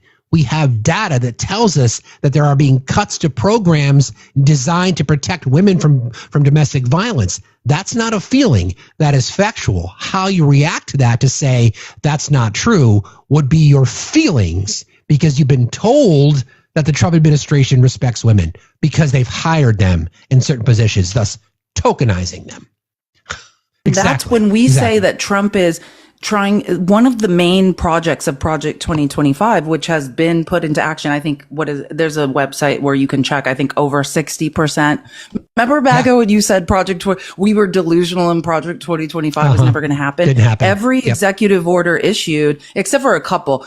And I will say, because people are saying this, Project 2025 does not mention, like dismantling Social Security. That's Trump all on his own trying to steal. It does. It talks about entitlement programs, but it doesn't get specific. But you're right. Well, it's not. Yeah, it's not about. I've read Project 2020, but anyways, the larger point is the reason that Trump wants to eliminate, or not Trump, right? I don't even know if, there's books confirming Reince Priebus, these people are quoted as saying, we couldn't get Trump to read a Post-it note. We couldn't if we gave him a paragraph and it was in giant letters and slipped it in front of him, he would refuse to read it. So I believe that Trump never read Project 2025, but I believe he's on board, like Agenda 47, the videos that he made. Oh, yeah. That was Project 2025. And one of the main things was to eliminate check boxes, eliminate, Hispanic, Black, these check boxes. Now, why would that be important that we are all one homogenized group? It's so that we can no longer do what we call impact studies, which are statistical analysis. The way I know my opinions are not opinions, they're data-driven facts, is by statistical analysis, by impact studies. I know that who is being disproportionately harmed by conservative policies. It's math. Mm-hmm. And if you can erase that, and that data, there's a blackout of data, and we can no longer identify who's being disproportionately harmed, right? Imagine that world.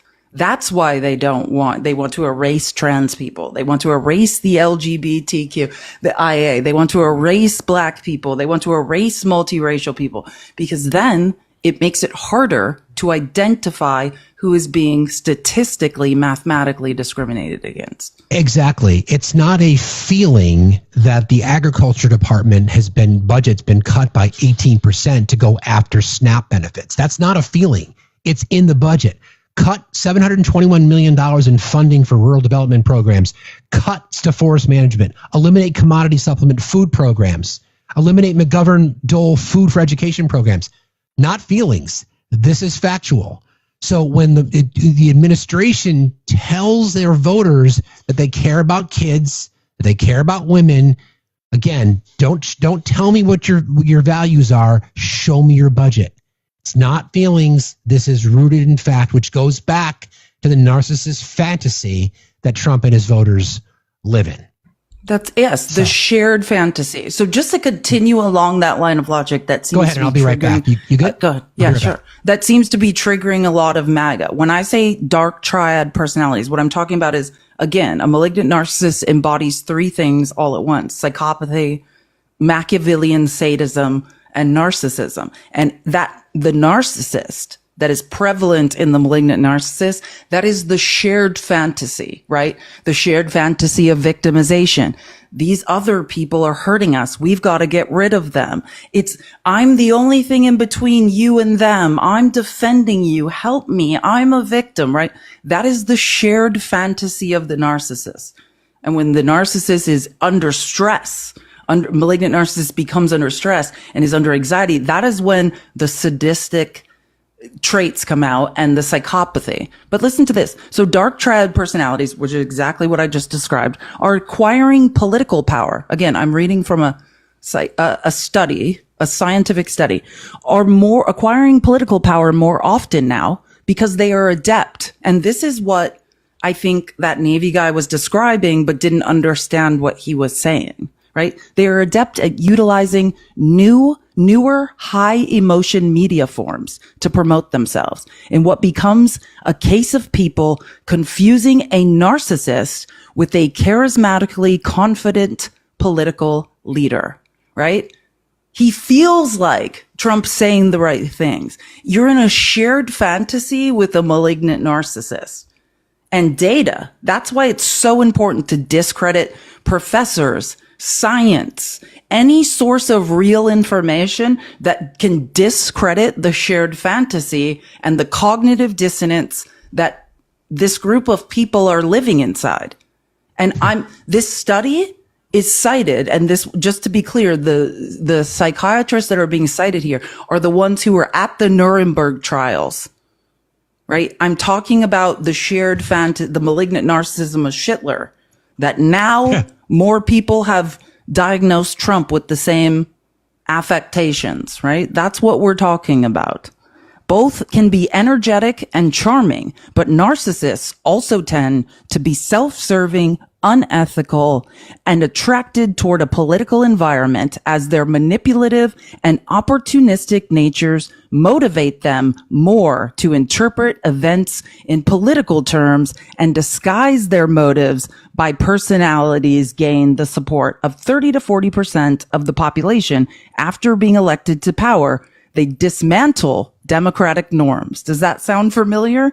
To impose an authoritarian rule that has only the shell of a democracy. I was just thinking the exercise that we just went through with our previous guest, right? Like in a situation like this, you've got two people looking at the same situation from entirely different perspectives.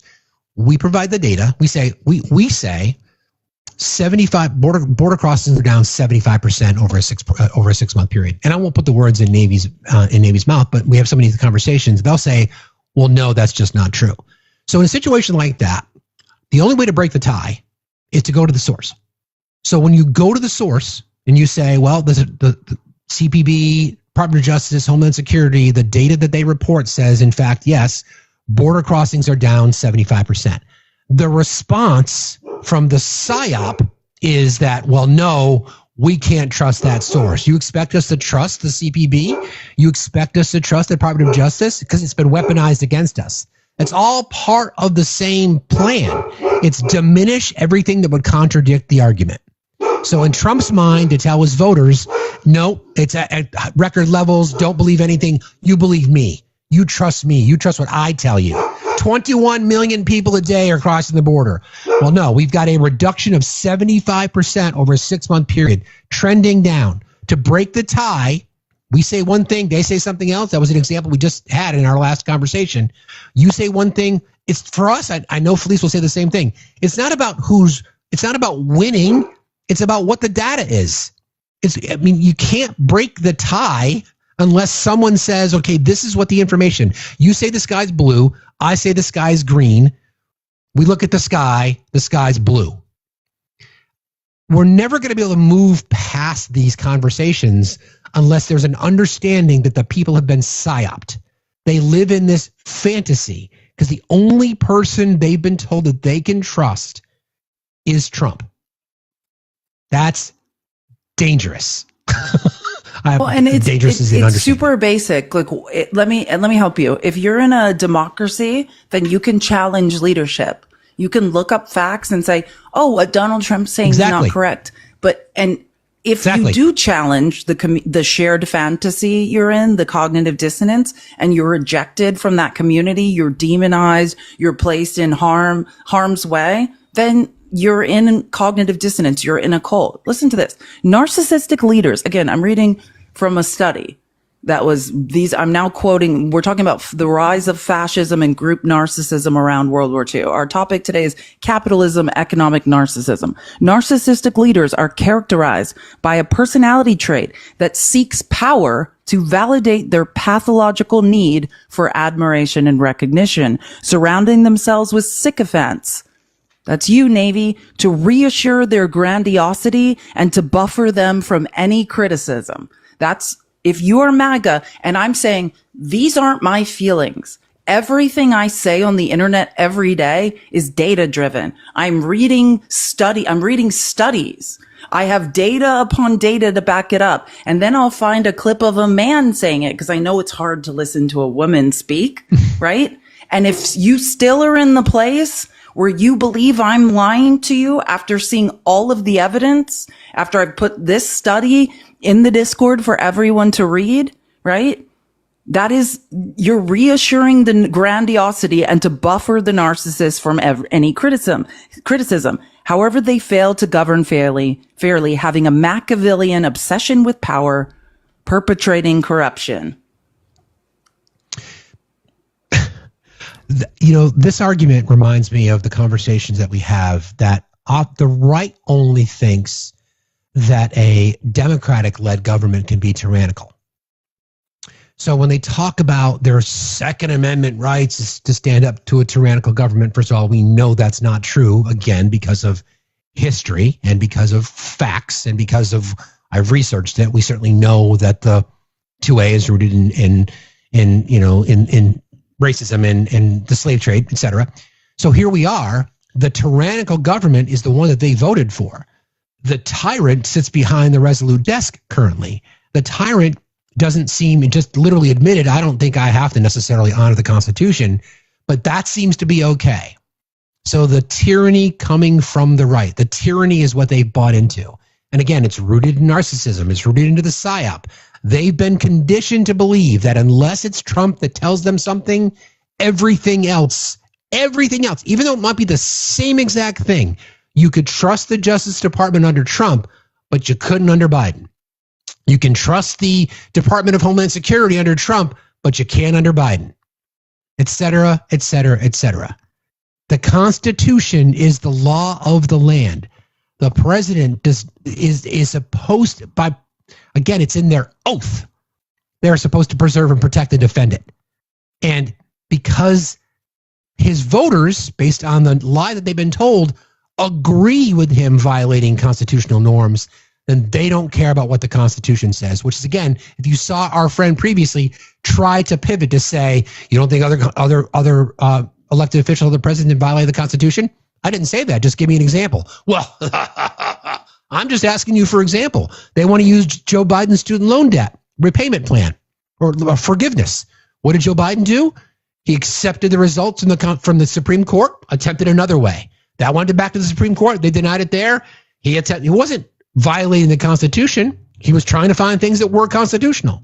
Denying someone's due process rights because you don't think there's enough time to try 11 million people is not an excuse. It's tyranny, period.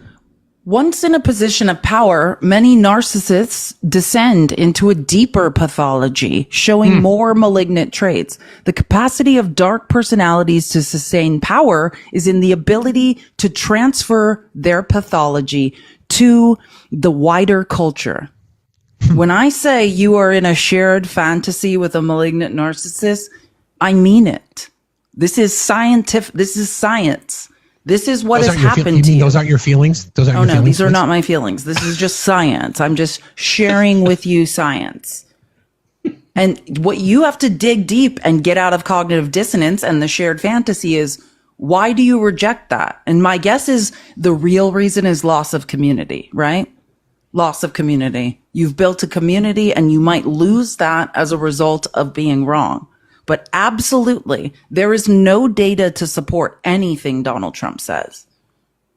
You can show me, you can, and I invite the conversation. If anyone wants to make a claim that Donald Trump has made and then provide data, I'm open to that. But I just don't think that is the reality of what's going on. And I want to just the social pathology that gives rise to authoritarianism. This is what is now happening in America that was once diagnosed during the Nuremberg trials by the foremost psychiatrists and psychologists that studied schmazzies. Gradually develops in conditions of deepening inequality. I say this. I blame the center left. If there's somebody I hate, there's nobody I hate more than the middle, the fence riders. Because if you understand history, moderates, that is how Hitler rose to power. Is because the consolidation of wealth and deepening inequality in Europe. People were looking for a savior and they were duped by a malignant narcissist.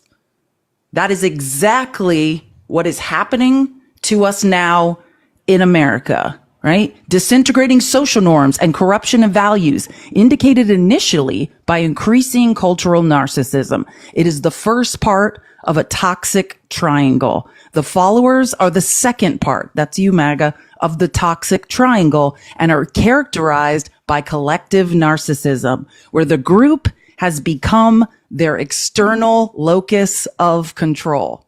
You are your own control group. You decide fact. Your feelings have now become fact. There is no control group. There's no real test. There's no reality testing if this is true or not. You are the control group. They are susceptible to identifying with dark triad leaders and often exhibit either authoritarian personality or social dominance orientation. These are the two distinct but complementary personality types attracted to and selected for by collectively narcissistic groups. The leader's cult of personality, or the third part of the toxic triangle, is a collusion of mutually compatible narcissistic needs. The grandiose narcissism of the leader validating the vulnerable narcissism of the followers. Wow. I mean, and I'm telling you, this study was written years ago. And so, MAGA, if you think you're part of something groundbreaking, you're not.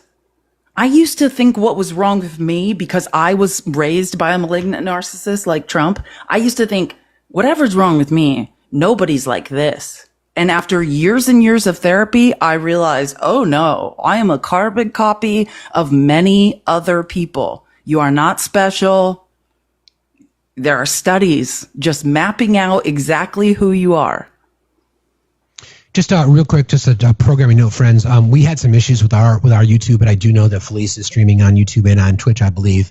And ultimately, I'll work with Felice and her mods to get this show posted up on our YouTube, so we have a record of it, because this is some great shit that we need to be talking about today. Yeah, and I think I'm going to clip it. I have clipping software, so yeah, that's why we're in big boxes. But yeah, on A Girl Has No Name, my YouTube, it will post if you want to see it again. And I think I'll clip it, and in fact, if you want access to those clips. Yes, please. And also, just again, another programming note. So Felice and Matt and I, as you guys know, we do our virtual town hall, and she and I will be discussing, because our friend Matt is traveling, doing some democratic defense work. So we believe we're going to go tomorrow night. It might just be the two of us. We'll work on that. We'll give you guys an update tomorrow as to whether or not we'll do our virtual town hall tomorrow night, 7 p.m. Eastern time. I initially, last week, I had mentioned that we're going to be doing this, It's All White People Until It's No White People. I've reached out to the creators that I wanted to work with, and just because of some of the things we've talked about today, just because there's a lot going on, we might push that out a week, only because we'd like the dust to settle a little bit, because we're still going to have this live. It's very likely going to be next Wednesday night at 7 p.m. Eastern time. I will make that official probably tomorrow and let you guys know definitively. But then on Friday, definitely on Friday morning, we're going to be doing our small business special program that will be on Friday morning, 8 a.m. Eastern time. Sorry, can't do Facts After Dark Friday night. My daughter has a concert that I'll be attending. But again, tomorrow night, you will hear an update from myself and Felice as to whether or not we're going to do our live. I think we probably will. Our town hall might just be the two of us, but we'll get back to you. And then we're going to move our It's All White People Until It's No White People live from this Wednesday to next Wednesday. And then our small business themed live will be Friday morning. Because if you have a small business and you want to if you want to promote it, as a small business owner myself, I get it. The lifeblood of American is we're talking about entrepreneurial capitalism, how it kind of, we've lost that to the shift towards what we're talking about today, corporate capitalism, and how it's become this as economic narcissism. So it's an important conversation. We'll be doing that on Friday. Sorry, just want to make sure I got that done. Back to you, Felice. Yeah, and later, I'll be doing the People's Receipts today, later, 11:30 Pacific, 2:30 Eastern. Join us. I do it Mondays, Wednesdays, Thursdays, Fridays. And I wanted to read this. Terry, thank you for the donation on Venmo. She said, guess who's taking over Doge? Matt Gaetz will take over as the new leader of Doge. I have been on this live, and if that's true. I'm sorry, what? I'm sorry. That's just what someone paid to tell me to read out loud, as if our lives couldn't get any worse. Well, that's a great example. But that goes, and now I'm going to start quoting a Nuremberg psychologist. These are people who are at the Nuremberg trials diagnosing the schmazzies, the leadership, and the people that supported them, right? This is Schmazzyism's appeal was not to do with race or nationality, but rather certain types of mind and understood with consideration to specific personality types. Both Schmazzis being considered as domineering, Machiavellian, that's sadistic, inconsiderate, vain, and self-serving, whereas the cultured Schmazzis, those are the people that followed them, right? The vulnerable narcissists are characterized more by insecurity, uncertainty, frustrated ambitions, and perhaps a subordinate attitude. So understand, if you feel powerful following a malignant narcissist, a psychopath, a sadist, you're not. You're a vulnerable, insecure person who is lost, who was probably raised by one as a child, and authoritarian, malignant narcissism seems familiar to you. You have two choices when you're like myself, raised by someone like Trump. You can fight or you can fawn. You can give in and say, I recognize this. I was raised by one of these. I'd like to follow another one.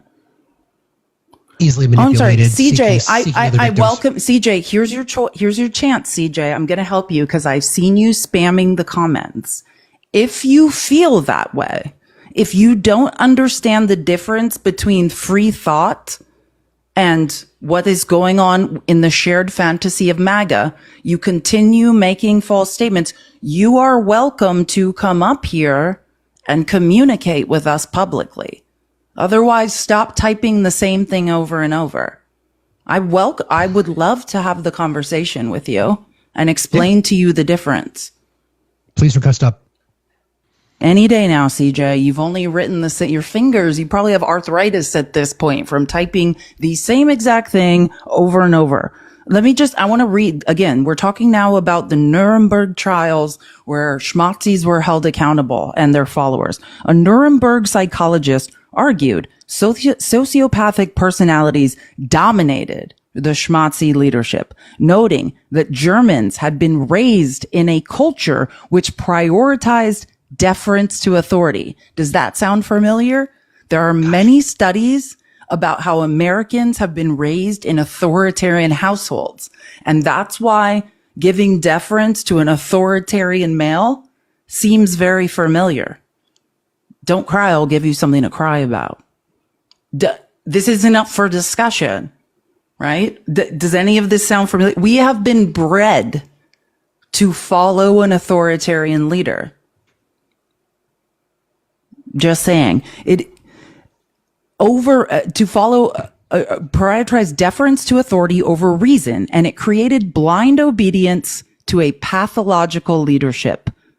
That's you, MAGA. Partridge, another Nuremberg psychologist, had earlier argued that groups of people acting together could at times and pervasively be collectively sociopathic, being deviant or pathological in their motivation and behavior towards one another, both as part of a group and in social relations between groups. Kelly, chief psychiatrist at Nuremberg, concluded fascism was a socio-cultural disease, one where a conducive social environment had created a social pathology. If you think you're doing something novel, MAGA, you're not. You've never had an original idea in your head. You're just a sheep following a malignant narcissist who's mirroring his favorite people. Just think about what Felice has just broken down, and we've got more to cover here. Just think about how she's broken this down for us, right? The idea that the victimhood card that narcissists play. We all know narcissists in our lives. We all know them, right? A sort of an underlying commonality between all narcissists is that they'll play the victim card. It's part of the game. Who plays the victim card more than Donald Trump? No one. I mean, sure, there may be people we don't know about that might, but I mean, he gives us an example every single day. Weaponized government. No one's been investigated more than me. Everybody hates Trump. Journalists aren't fair to me. The courts aren't fair to me. The judiciaries aren't fair to me. Members of Congress aren't fair to me. Everything becomes about him portraying himself as the victim. And what has that done? He has used that.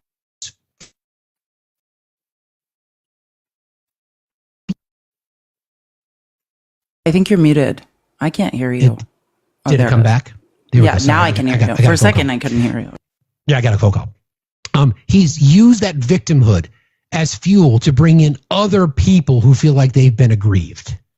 That's a dangerous combination. Again, the tyrannical government that the right has been fear-mongering about for years is the government we currently have. An effective form of strategy by the right to condition their voters that they are all victims because of what we're discussing this morning. And it's allowed capitalism, this economic narcissism system that we're in, to prop up the people who are taking advantage of their voters, their loyal voters. Let's suppress labor. Let's not pay people more. Let's cut benefits so that the rich can enrich themselves. Complaints from the right that the economic elite are out to get us, and yet they're voting for it. It's unbelievable. This will be studied forever. Sorry, please. I'm saying, MAGA, you never had an original thought yet. Trump is just mirroring Hitler, who, by the way, came to America to mirror our concentration camps. You think Hitler invented concentration camps? No, America did. He came here and toured them, right? That's how we got rid of indigenous people. You think America created concentration camps? Hitler had a picture. The only person to get a shout out in Mein Kampf who was American was who? Henry Ford. Hitler had a picture of him behind his desk. We are the originator of fascism and hate and the erasure of minority groups. And more importantly, like what I want to point out is while you are in a shared fantasy with a malignant narcissist that you're a victim, the ultimate irony, the ultimate FU to MAGA is that you are being robbed by the people, the leaders you are in that shared fantasy with. Brown people don't have your money.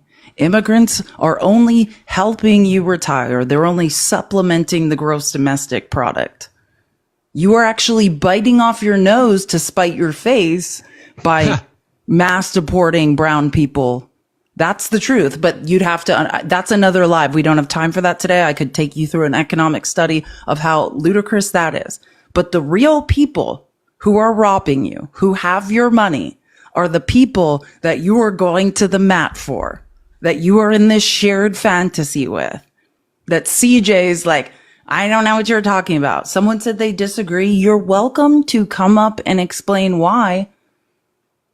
And keep in mind that, you know, the Yahtzees almost idolized American racism. In some cases, they thought even that Jim Crow might have even gone a little bit too far. So there's a model that they use to suppress their society with crimes against humanity, of course, that we discussed. So here we are, a model to suppress voices of resistance. And I'm glad you said what you said. Democracy works so because people can question government and authority, because we can question what they believe to be the truth. If you're not gonna use your voice for resistance, then we don't have a system. Our founding fathers literally, after we went through the Constitution exercise last week. Think about the rights granted under the First Amendment: freedom of speech, freedom of religion, freedom of the press, freedom to petition grievances, and freedom to peacefully protest. They built it in because they wanted the constituency to do it. So when we use our voices to do those things, our government tells us, no, we're not going to let you. Illegal activity. Can't use your voice. The press is illegal. That is completely, again, just because you don't use the word feelings doesn't mean you're implying feelings. It is a system that was built to benefit the people, a government of and by and for the people. And when we resist, now we're told that we're radicals. Felice is a radical leftist because, God forbid, she would present facts to counter an argument, laying out malignant narcissism. Here we are.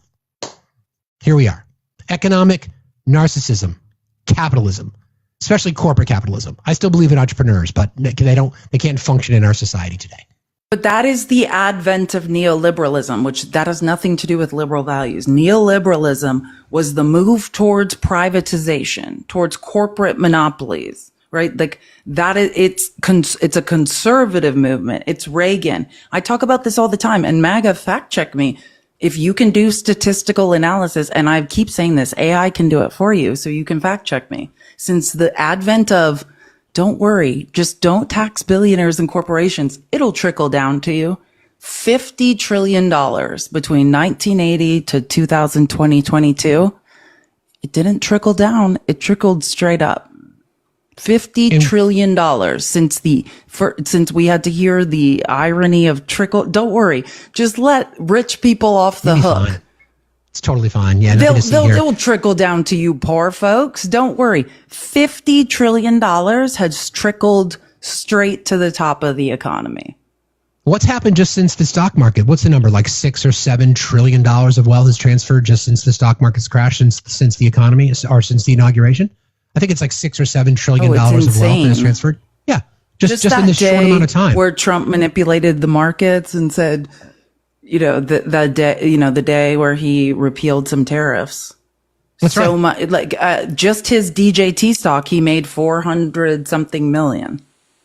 Good morning. On my live today, I'm gonna talk about the crypto grift. Like, oh yeah, that's what is crazy. Qatar? Just $2 billion was just Abu Dhabi, invested. yeah. And if you don't understand, it doesn't matter what the value of Trump's meme coin is. He's making money off the processing fees. Correct. These are direct bribes going to the president of the United States. Good morning, Edward. Good morning. How you guys doing? Doing okay. What's on your mind? So I remember back after September 11th, Bush II sent out a bunch of stimulus checks. Wasn't that kind of a break from neoliberal economic Milton Friedman school policy and put money in people's pockets, more of a Keynesian kind of thing?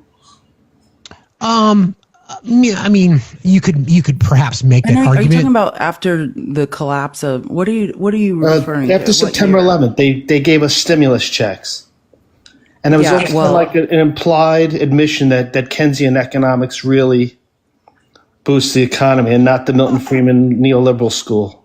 And actually, thank you for saying Milton Friedman, because I will say this, when I hate saying neoliberalism, because then people are automatically like, oh, liberals. No, yeah, Milton Friedman is if we could identify Margaret Thatcher, Milton Friedman, they are the father of neoliberalism. That is correct. Like, this is Milton Friedman's privatization, capitalistic monopoly. Absolutely. But you're saying that pumping, like, this is my opinion on what you're saying. You're saying, like, do stimulus checks prove Keynesian economics is valuable? No, I don't necessarily think so. I think what is happening and what we've seen since 1980, like I was just saying, 50 trillion has been concentrated at the top of the economy.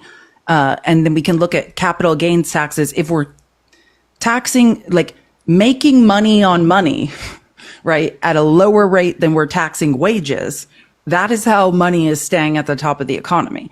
And so since money is concentrating up there, we have extreme poverty and desperation due to different situations growing at the middle and bottom of the economy. And I love, delusional libertarians will be like, oh, it's the Fed, they're printing money. No, that is the distraction, right? The distraction is, oh man, the reason we're printing money is because it's all concentrating up there. It's not recirculating. We're all being robbed. And then they're like, shit, people don't have enough to like pay rent. Let's give them a little check and give them some false hope. Yeah. So Edward, were you I'm just curious, were you against the stimulus checks that were sent out post-COVID? No, not at all. Okay. And that's another one. So they realize that the velocity of money deep down in their hearts is what props up the economy, the base spending and not giving tax cuts. But they don't want to give up theirs. Oh, they don't want to give up theirs. Yeah. No, and I agree, but Here, I agree with you, but I want to say this, like the reason for the infusions of capital into the economy, and in my opinion, and again, I've taken 3 college economics classes and then I've read like hundreds of economic studies since, but I'm not declaring myself an expert. But the reason for those desperate infusions of capital into the middle class, they are more because the lesson from the Great Depression was without huge, quick infusions of capital. That is why the Great Depression devastated. When they didn't bail out failing industries, when they didn't infuse the economy with capital, it compounded upon itself. So that's why, like in 2008, when you saw them bail out the banks and recognize like, oh shit, we have to infuse the economy with immediate capital. It's the lesson from, like you're saying, from Keynesian economics. The lesson of the Great Depression is without immediate injection of capital into the U.S. economy, this will compound on itself and drag on. Yeah. I just thought the stimulus check after September 11th and again through C-19 was an attempt to put money in consumers' hands, because consumer spending from the bottom up economy instead of a top down was an implied admission that Keynesian actually drives the economy and not Milton Friedman's school and supply side. There was some studies done, and I remember economists specifically after the recession in 2008 that they did not fuse enough capital into the hand of consumers. Sure, they bailed out banks because they kind of had to, but I think that was a lesson learned. And I think that led to some decisions made about how we need to put money back in the hands of consumers. Someone in the comments is saying it wasn't after 9/11. Yeah, after 9/11, we got stimulus checks by Bush. I don't remember that, but we did. It's a while ago. I mean, it was a while ago, but we definitely did. I'm sure somebody can look it up. We got stimulus checks by Bush after 9/11. I'm looking it up now. I'll wait a sec. But I want to say, like, any stimulus infusion into the economy, yes, but that is the Band-Aid. Like I always say to libertarians, they'll, like, bless libertarian hearts. Well, and they're not real libertarians. They're fake libertarians. Because if you're voting for the Conservative Party claiming to be a libertarian, then you're delusional. But they'll always say, it's the Fed. It's the Fed. They're printing money. It's not. You have to keep following the money. Why do we need to print money? Why isn't money recirculating? It's the concentration of wealth. It's the transfers of wealth. Like you're saying, the C-19 checks, one of the largest transfers of wealth happened during COVID. And then there was a lack of circulating capital, and we printed money to fuel the economy, which we did recover the best in the G7. But we need to tax the money out of the top of the economy. We do. Absolutely. So Edward, I don't see anything to corroborate your story. In fact, I see 2 things that contradict it. In the months nearly after 2,800 people lost their life in the terrorist attack, I saw an influx of emergency funding, but not stimulus checks. I'm pretty sure we got stimulus checks within a year or a little bit more after 9/11. No stimulus checks were not given. The Bush administration implemented a $40 billion emergency response package and primarily focused on disaster relief, emergency assistance, and low-interest disaster loans for businesses. There was no broad distribution of checks. All right, I must be mistaken. I know we got stimulus checks at some point. But we didn't, though. Someone's saying I might be thinking of 2008. 2008. That's when the stimulus that's what I was happened. saying. That's when I mentioned that earlier. We got some then for sure, but not deep enough is the issue. So definitely not deep enough.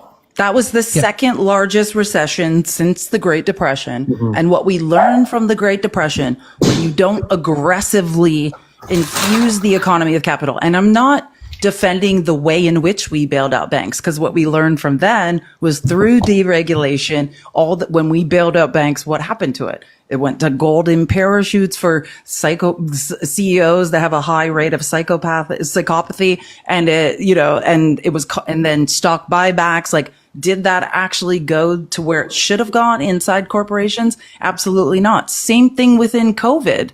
Stimulus checks that went to businesses. Did that go to the employees who needed that? Or did that go to stock buybacks and the rich getting richer? Like, we need to regulate the way we bail out businesses. But yeah, like that is what you're seeing when we infuse the economy with capital quickly. Like I took an entire college course on the Great Depression and the economics and the lessons we learned from it. And that's why you see these huge infusions of capital.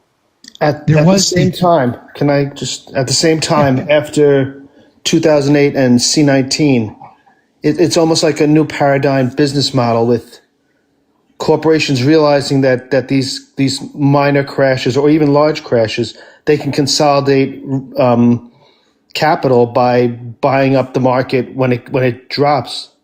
Yep. Yeah. The people who can acquire capital are the people who have capital. Exactly. So, the only thing we found was, thank you to my team, was the Economic Growth and Tax Relief Reconciliation Act of 2001, but those weren't stimulus checks. That was a tax rebate that we got, but they're not stimulus checks. So you might have been thinking about 2008. Yeah, I think that's what it was. And people are saying, yeah, we got a $325 check in our taxes, federal taxes, but it was rebate, kind of meant not for like a a check. stimulus. It was a rebate. It was rebate. Yeah. When I say check, I mean our refunds from my taxes.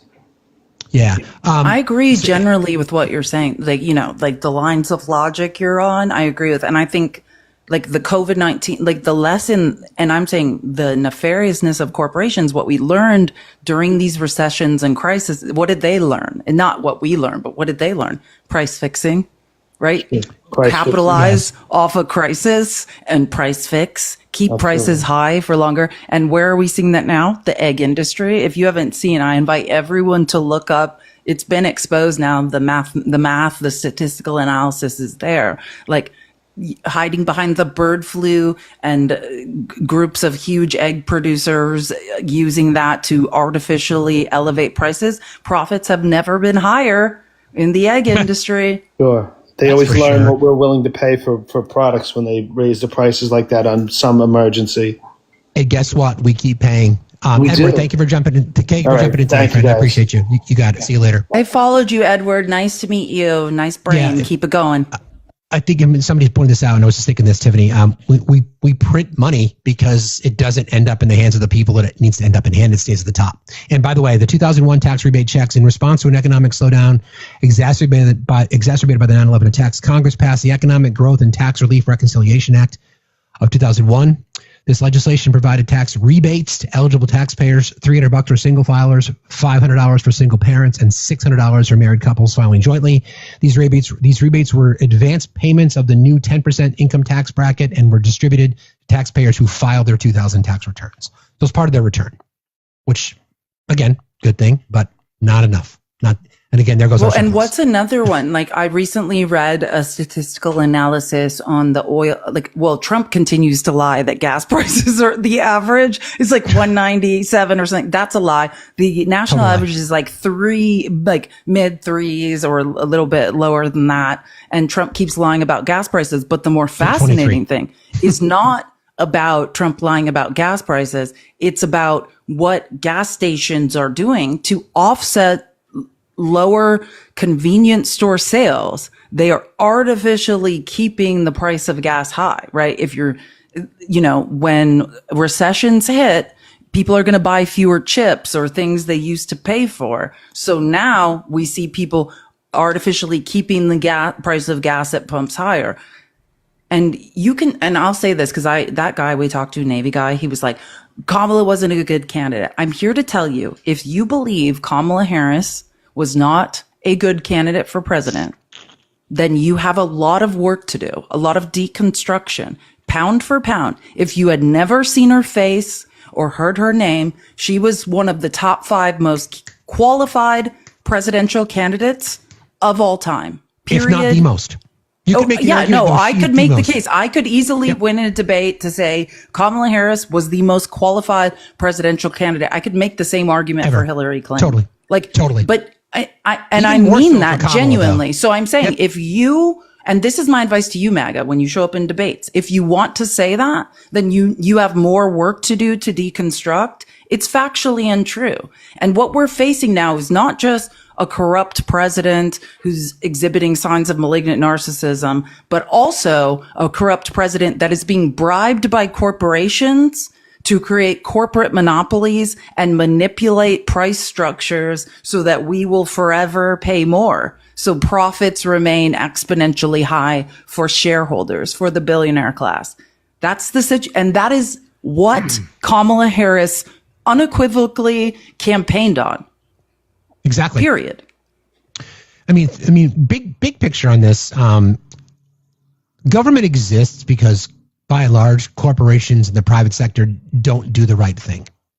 You know, there's this argument that could be made for universal health care, right? That if we could trust our employers to circulate the money that they make to guarantee health care for their employees, we wouldn't have to have a conversation about universal health care. And you can use every possible program. You can talk about SNAP benefits. You can talk about all these things, paid family leave. Government has to step in because corporations are not altruistic.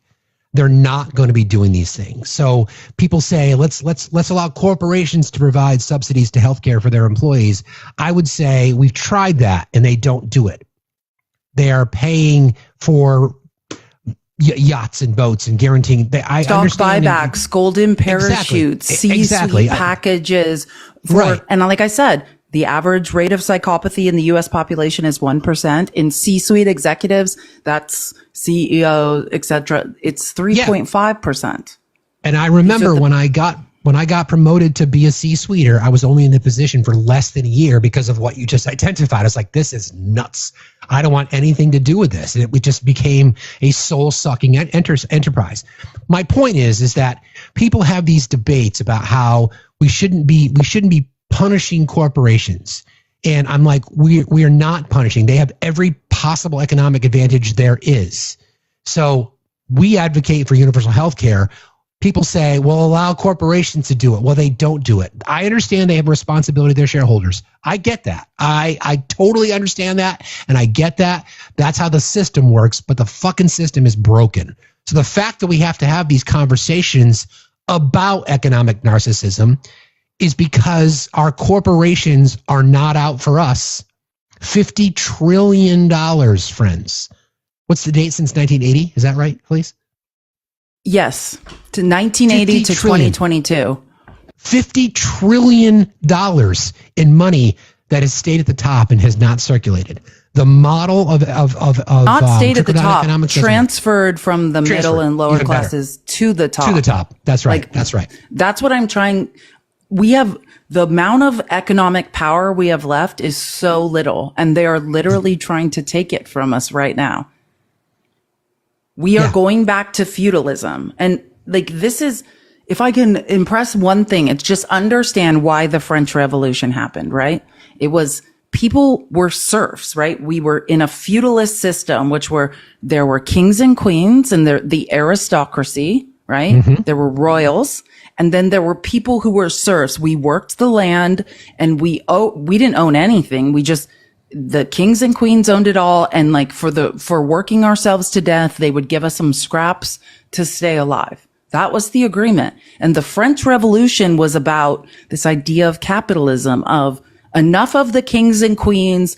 We all want to have upward mobility. Let's all be able to take our apples we grow to the capitalistic market, to the town square and sell them.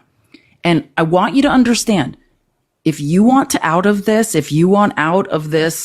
narcissistic shared fantasy, malignant narcissist fantasy Trump has us all in, or MAGA in, understand that never died, right? That's all Marx is supposed to be a bad word. All Karl Marx ever said was, hey, I agreed with all those values that the French Revolution fought for. It's just when you do the statistical analysis, it just turns out all those kings and queens, they just go by another name now, and that's capitalists. And they're still amassing and stealing all the wealth. And I think I'm into rights for workers. That's all Karl Marx ever said was like, hey, I see all these union laborers and artisans who are working really hard, and I think we should all share in the profits. And what a novel concept. spread faster than Christianity in Western civilization and Eastern civilization in Asia. Xi Jinping used Marxist values to lift millions of people out of poverty. Now, are they still in authoritarian capitalist society? Absolutely. But he understands, he was steeped in Marxism. And that's all Marx was ever saying was, hey, the French Revolution, it promised a lot of things, but all these kings and queens, they just go by another name now. They just moved it to something else. Good morning, Meow. How are you today? Hello. I'm good. I'm generally friendly, but I do disagree with you on one thing. Okay. I do not think our system is broken. I think it is doing exactly what they intended it to do. Oh, that's fair. Interesting way to look at it. It's broken for the majority. It works perfect. It works perfect for the 1%. But I think it's working how they want it to. Yeah, I think that's a very fair point. I mean, obviously, the system itself is without question broken, but the people that are in position to be able to take advantage of it are loving it. It's just what they want. Oh yeah, it definitely does hurt people like all three of us, but they don't care about us. No, they certainly don't. They certainly don't. I thank you for that perspective, Meow. Thank you very much. You're for welcome. Being here, Have a great day. Appreciate you. You too. Bye, See you later. I think I've talked to. Okay. I've got Navy vet. Hey, is this your backup? I'm following you. Navy vet. How are you today? Yeah, I was listening to y'all, and I agree. It actually started in the 80s, because if you remember, for the 80s, like 85 was when the price of gas went over $1. And before that, they were actually for the people, for the workers, and people were living well. And then all of a sudden the 80s hit, Reaganomics, and everything went downhill from that. And that's when Harris just thought they had a footing in. But then Reagan woke up and said, this don't work, and tried to stop it. And that's why it's been 50 years to slowly work it in, and that's where we're at now. But I agree with everything y'all are saying, and what she said is true, too. It's working for them, not us. I remember my dad. Obviously, it's working for the 1 point, and not even the 1%. Because if you understand the 1%, I mean, it's less working for it's the 0.1% are cleaning up. Of course, that's the point. We're being robbed, and not by brown people. Yeah, in the 80s, my dad owned a convenience store, and I remember the big debate about cigarettes going over $1. Everybody was convinced that once cigarettes hit $1 a pack, nobody's going to buy them anymore. And here we are. So that becomes, and I've talked about this before, about the entitlement of the American consumer. We expect to have things when we have them. We complain about prices, but guess what? We still buy the shit. We continue to spend. So that's why when even during the times when you complaints about price gouging and everything else, we complain about the prices, but we don't do anything to change our spending habits. We literally, now we're told by the president that we shouldn't be able to have $30. We should only have $2. And it's okay that those $2 will be more expensive. But to your point, Navy Vet, I appreciate that perspective, friend. How's it going otherwise? Good? It's going good. Otherwise, yeah, everything's working out for me for now. We'll see what happens when the year comes to an end. I appreciate you. I appreciate you for being here, friend. Thanks a lot for your perspective on stuff. Have a good day. Thank you for your service. Thank you very much. Appreciate you. Thank you for the gift. Love you, Navy Vet. You're the best. We've got about 20 minutes to go, Felice. Is there anything else that you wanted to kind of cover off on? I mean, where are we in that amazing diatribe? I had many more things. I just wanted to, let me find my place, because like I said, most of this is derived. I want to talk about Jimmy Carter. Like, Jimmy Carter gave a speech, right? Mm-hmm. We all do. He was he was only president for one term, and like one of his. In July 1979, he gave a crisis of confidence speech where he was basically warning of the rise of group narcissism, right? Of psychopathy, of malignant narcissism inside politics.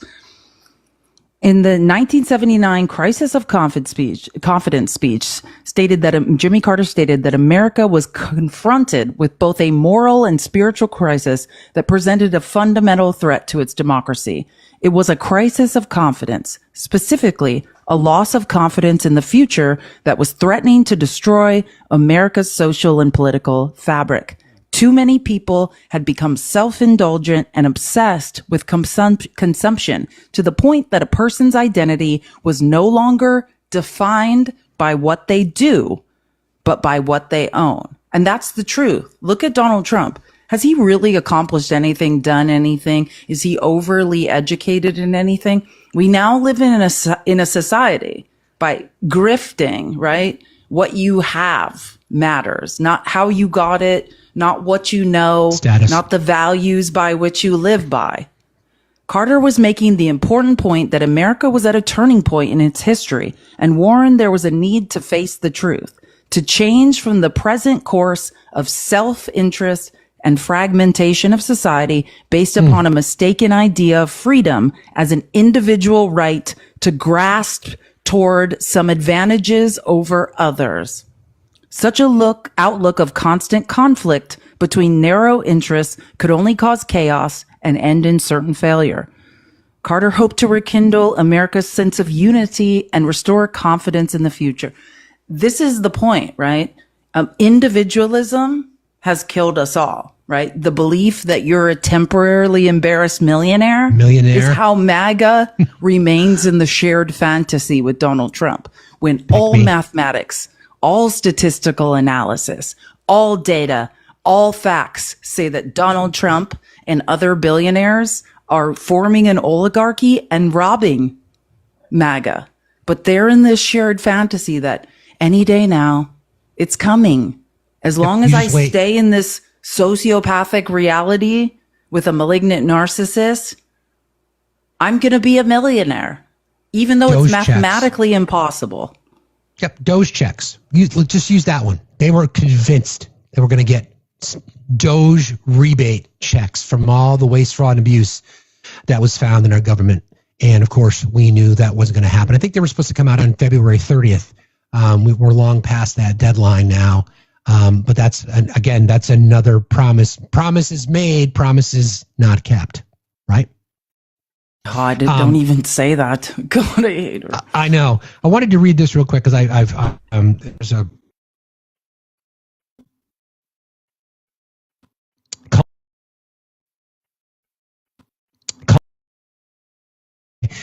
why Trump supporters won't change their minds. It's not because they're all stupid. It's not because they're all evil. It's because they've been psychologically hacked.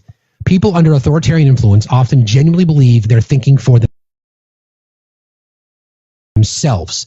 That's how powerful mind control can be. High control leaders use undue influence, a form of manipulation that bypasses logic and hijacks identity. They don't need to convince you with facts. They just need to make you feel like you belong and everyone else is the enemy. When you can't trust the media, when friends are sheep and enemies are traitors, when your leader is the only source of truth, you stop questioning and start clinging to certainty, no matter how harmful it is. This is exactly how cults operate. They isolate, distort reality, and turn loyalty into a survival instinct. That's why yelling facts doesn't work. It's not about information. It's about identity. And I think we experienced that a little bit earlier today when someone was emoting and claiming that they weren't emoting. I think this is, I love this quote, like Lindner, who was another Nuremberg psychiatrist, believed World War II may have stopped fascism temporarily, but it hadn't stopped the disease in capitalism, which had caused it. Wow. Say that again one more time. Lindner, who was a psychiatrist during the Nuremberg trials, believed World War II may have stopped fascism temporarily, but it hadn't stopped the disease in capitalism which had caused it, the contagion of psychopathic behavioral traits, being a result of conformity to the conditions of 20th century society, eroding the individual ego, whereby people lose their separate identities, MAGA, that's you, merging for security with others into groups of herd-like mass people, which sets the direction of activities. Mass people are more easily stupefied toward submission to persons or ideas of authoritarian character, falling easily under the influence of a psychopathic leader who arouses the latent syndromic psychopathy of others by catering to their worst sentiments. MAGA, if you think you ever had an original idea, an original thought, if this is the first time this has happened, this has all been mapped out, documented in science. What is happening to you now? And someone said, I can't remember. I think it was that CJ guy who's like, that reminds me of the left. Let me help you with the difference. On the left, we can hold people accountable. We can challenge authority. And what I said when I started this was, I wasn't just saying this to draw the parallel to Trump and malignant narcissism. What I'm saying is it will spring up on the left, right? In altruistic movements, bad actors will appear, which I think we saw that last week on the left, right? There was a lot of people being exposed for a lot of horrible behavior. And so but the difference is with the left and what they call right-wing authoritarianism, right? Which is a whole psychological study in itself you can look up, is that there is accountability. You can question authority, right? It might be hard because people can fall under a spell of a malignant narcissism or narcissist on the left, and it can be hard to hold them accountable. But ultimately, the only difference between the left and the right that I can discernibly see is accountability, is questioning authority. MAGA, you can't question your own authority. 24 hours a day, you spread lies and propaganda that are easily disprovable. Why? We touched on this earlier too, about tyranny, right? And about how I firmly believe, and this is the psyop that's come from the right for decades, that the only tyranny in their mind that would exist would be liberals in charge, right? So their response has always been against the tyrannical government. So you're not going to take my guns because of the tyrannical government. And to what we've broken down today, the tyranny, this economic tyranny, and in dissolving or blurring the lines between the branches of government and erasing the Constitution and eliminating constitutional norms and violating due process rights, et cetera, et cetera, et cetera. We all know the list. That is true tyranny.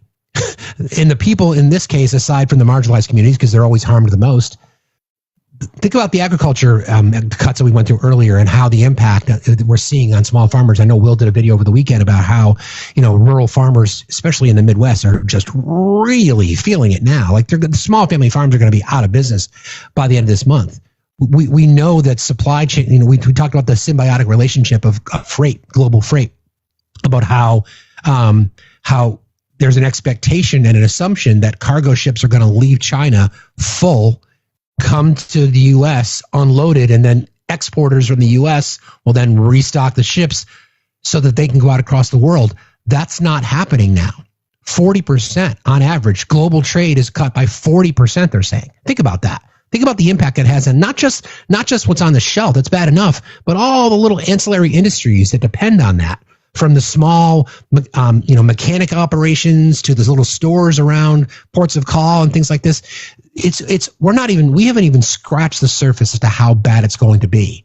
And it's all related because, and Felice is going to talk about this later in our show today, the cyber crimes and the crypto fraud, so that the Trump administration is enriching itself. Vietnam, by the way, to avoid some of the penalties of the tariffs, have fast-tracked a new Trump hotel in Vietnam. And MAGA, you guys are fine with that. But her emails. But Hunter Biden. And you guys are fine with that. This is why it's important that we do these shows. Anything else that you'd like to share today, Felice? Yeah, while I'm sharing it, can we all get facts to 500K real quick? And do it. Keep tapping the screen. And again, all of our everything I do, I rely on your tips and donations to keep it going. This is essentially my job. These are my pay apps are Girl Has No Name, Venmo, and Cash App. If you would like to support me, please do. But someone, I think it was Cricket. Hi, Cricket. Who asked, what are you reading from? This is all one And there's hundreds of studies that echo the study that I was just taking you guys through. But I was speaking off one study. If you're in my Discord, I saw that someone asked me earlier, how do we join your Discord? In whether you're listening on Twitch or YouTube or TikTok right now, in my link tree, there's a link to the Discord. Don't click on that link because for some reason I already replaced it. I replaced it every Sunday and then it seems like it doesn't work. So copy and paste that link into a browser. This is all from one study. It's called Group Narcissism, a Disease of Capitalism. It's the main author is a guy named Peter Murphy. You can look that up, but in my Discord, I didn't just put it in the general chat. I sent it to everyone. So if you get alerts from me and you're in like one of the almost 1,000 people in my Discord, then I sent it to you. Yeah. All of that. It's 29 pages. That's why I was trying to say. You think MAGA and Trump ever had an original thought in their mind? No. This is just being replicated. This is a disease that is developed from the advent of neoliberalism.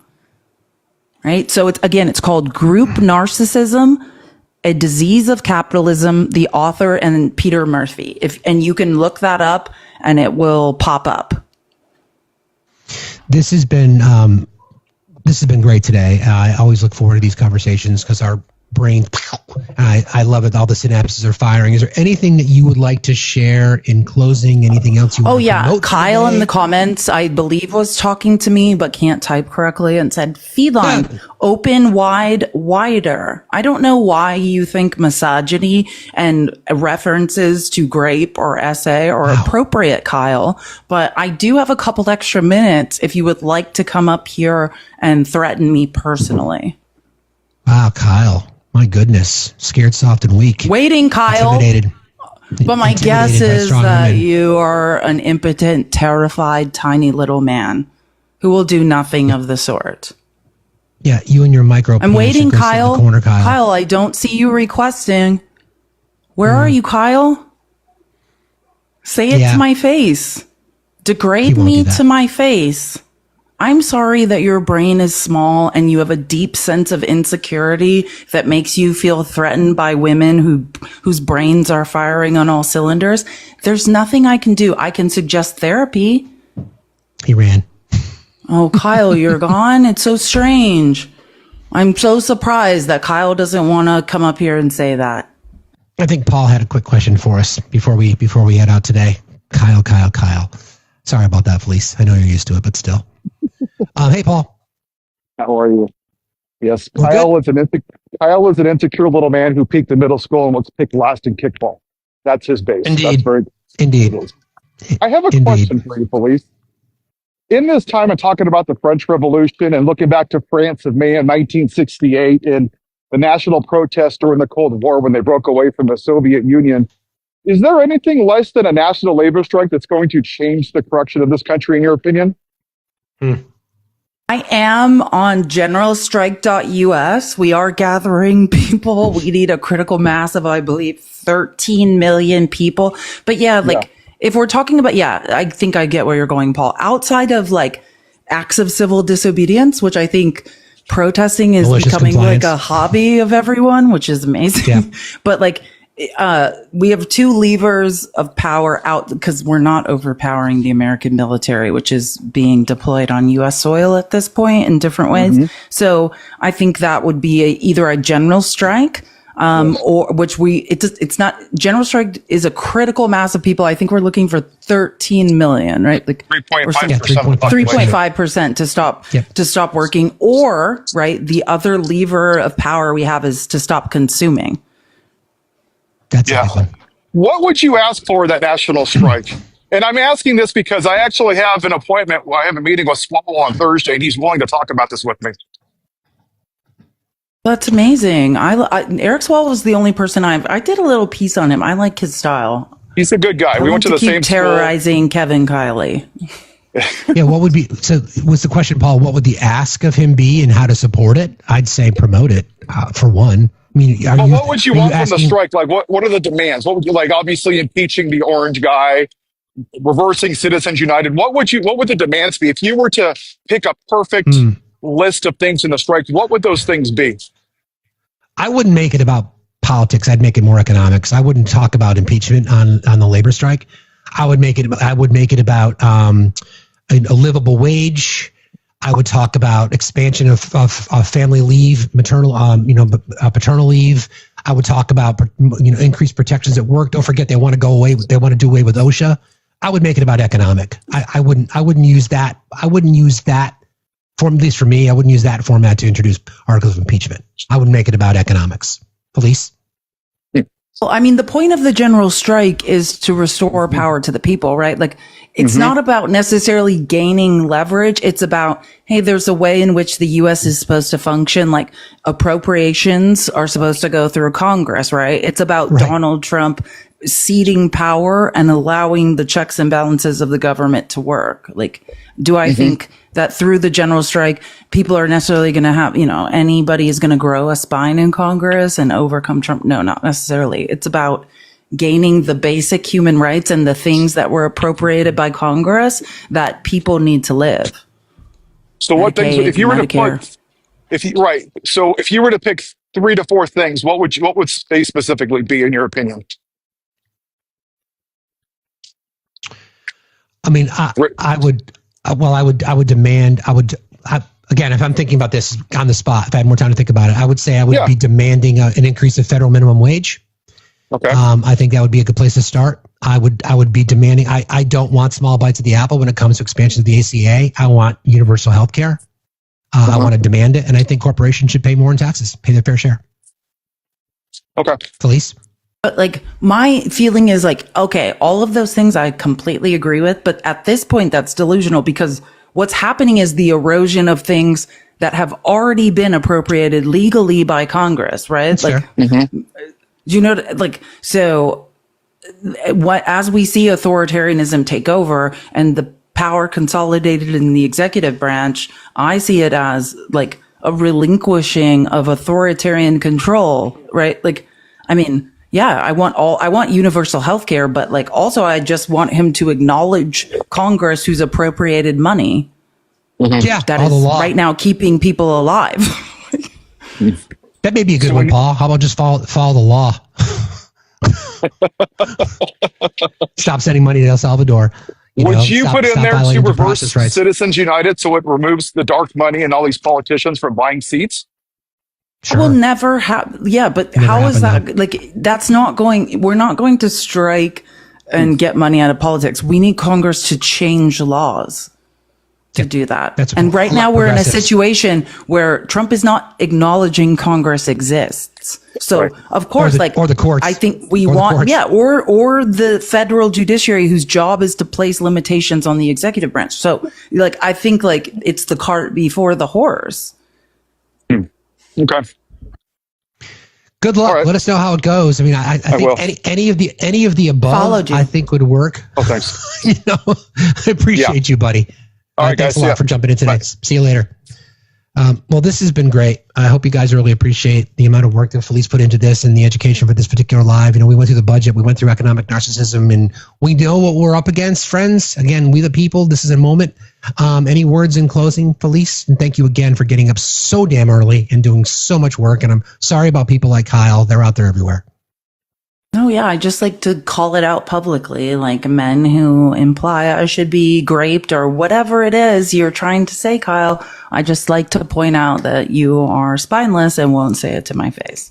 None of you ever will. That's the thing about incels. Anyways, no, thank you for having me. I always appreciate coming on this platform and having these like high level conversations. I was super excited to do this, and I'm glad I didn't know how it was all going to come together, but I think it gelled quite nicely. So thank you guys all. And then thank you so much, Andy. You're amazing. And then I'll be live at 11:30 Pacific time for the People's Receipts, where I'll go to things of this nature, more into crypto corruption and other things. So please join me there, and we'll see you guys again next Monday for another episode of Facts and Felice, and tomorrow night for 4 p.m. Pacific, 7 p.m. Eastern for the virtual town hall series. Fighting for, yes, exactly. Tomorrow night, 7 p.m. Eastern time. Again, thank you, friend, for getting up so early. Appreciate you guys. We're going to rate our friend Johnny P. You guys know Johnny Pomodesi. Love Johnny. Tell Johnny Felice that I.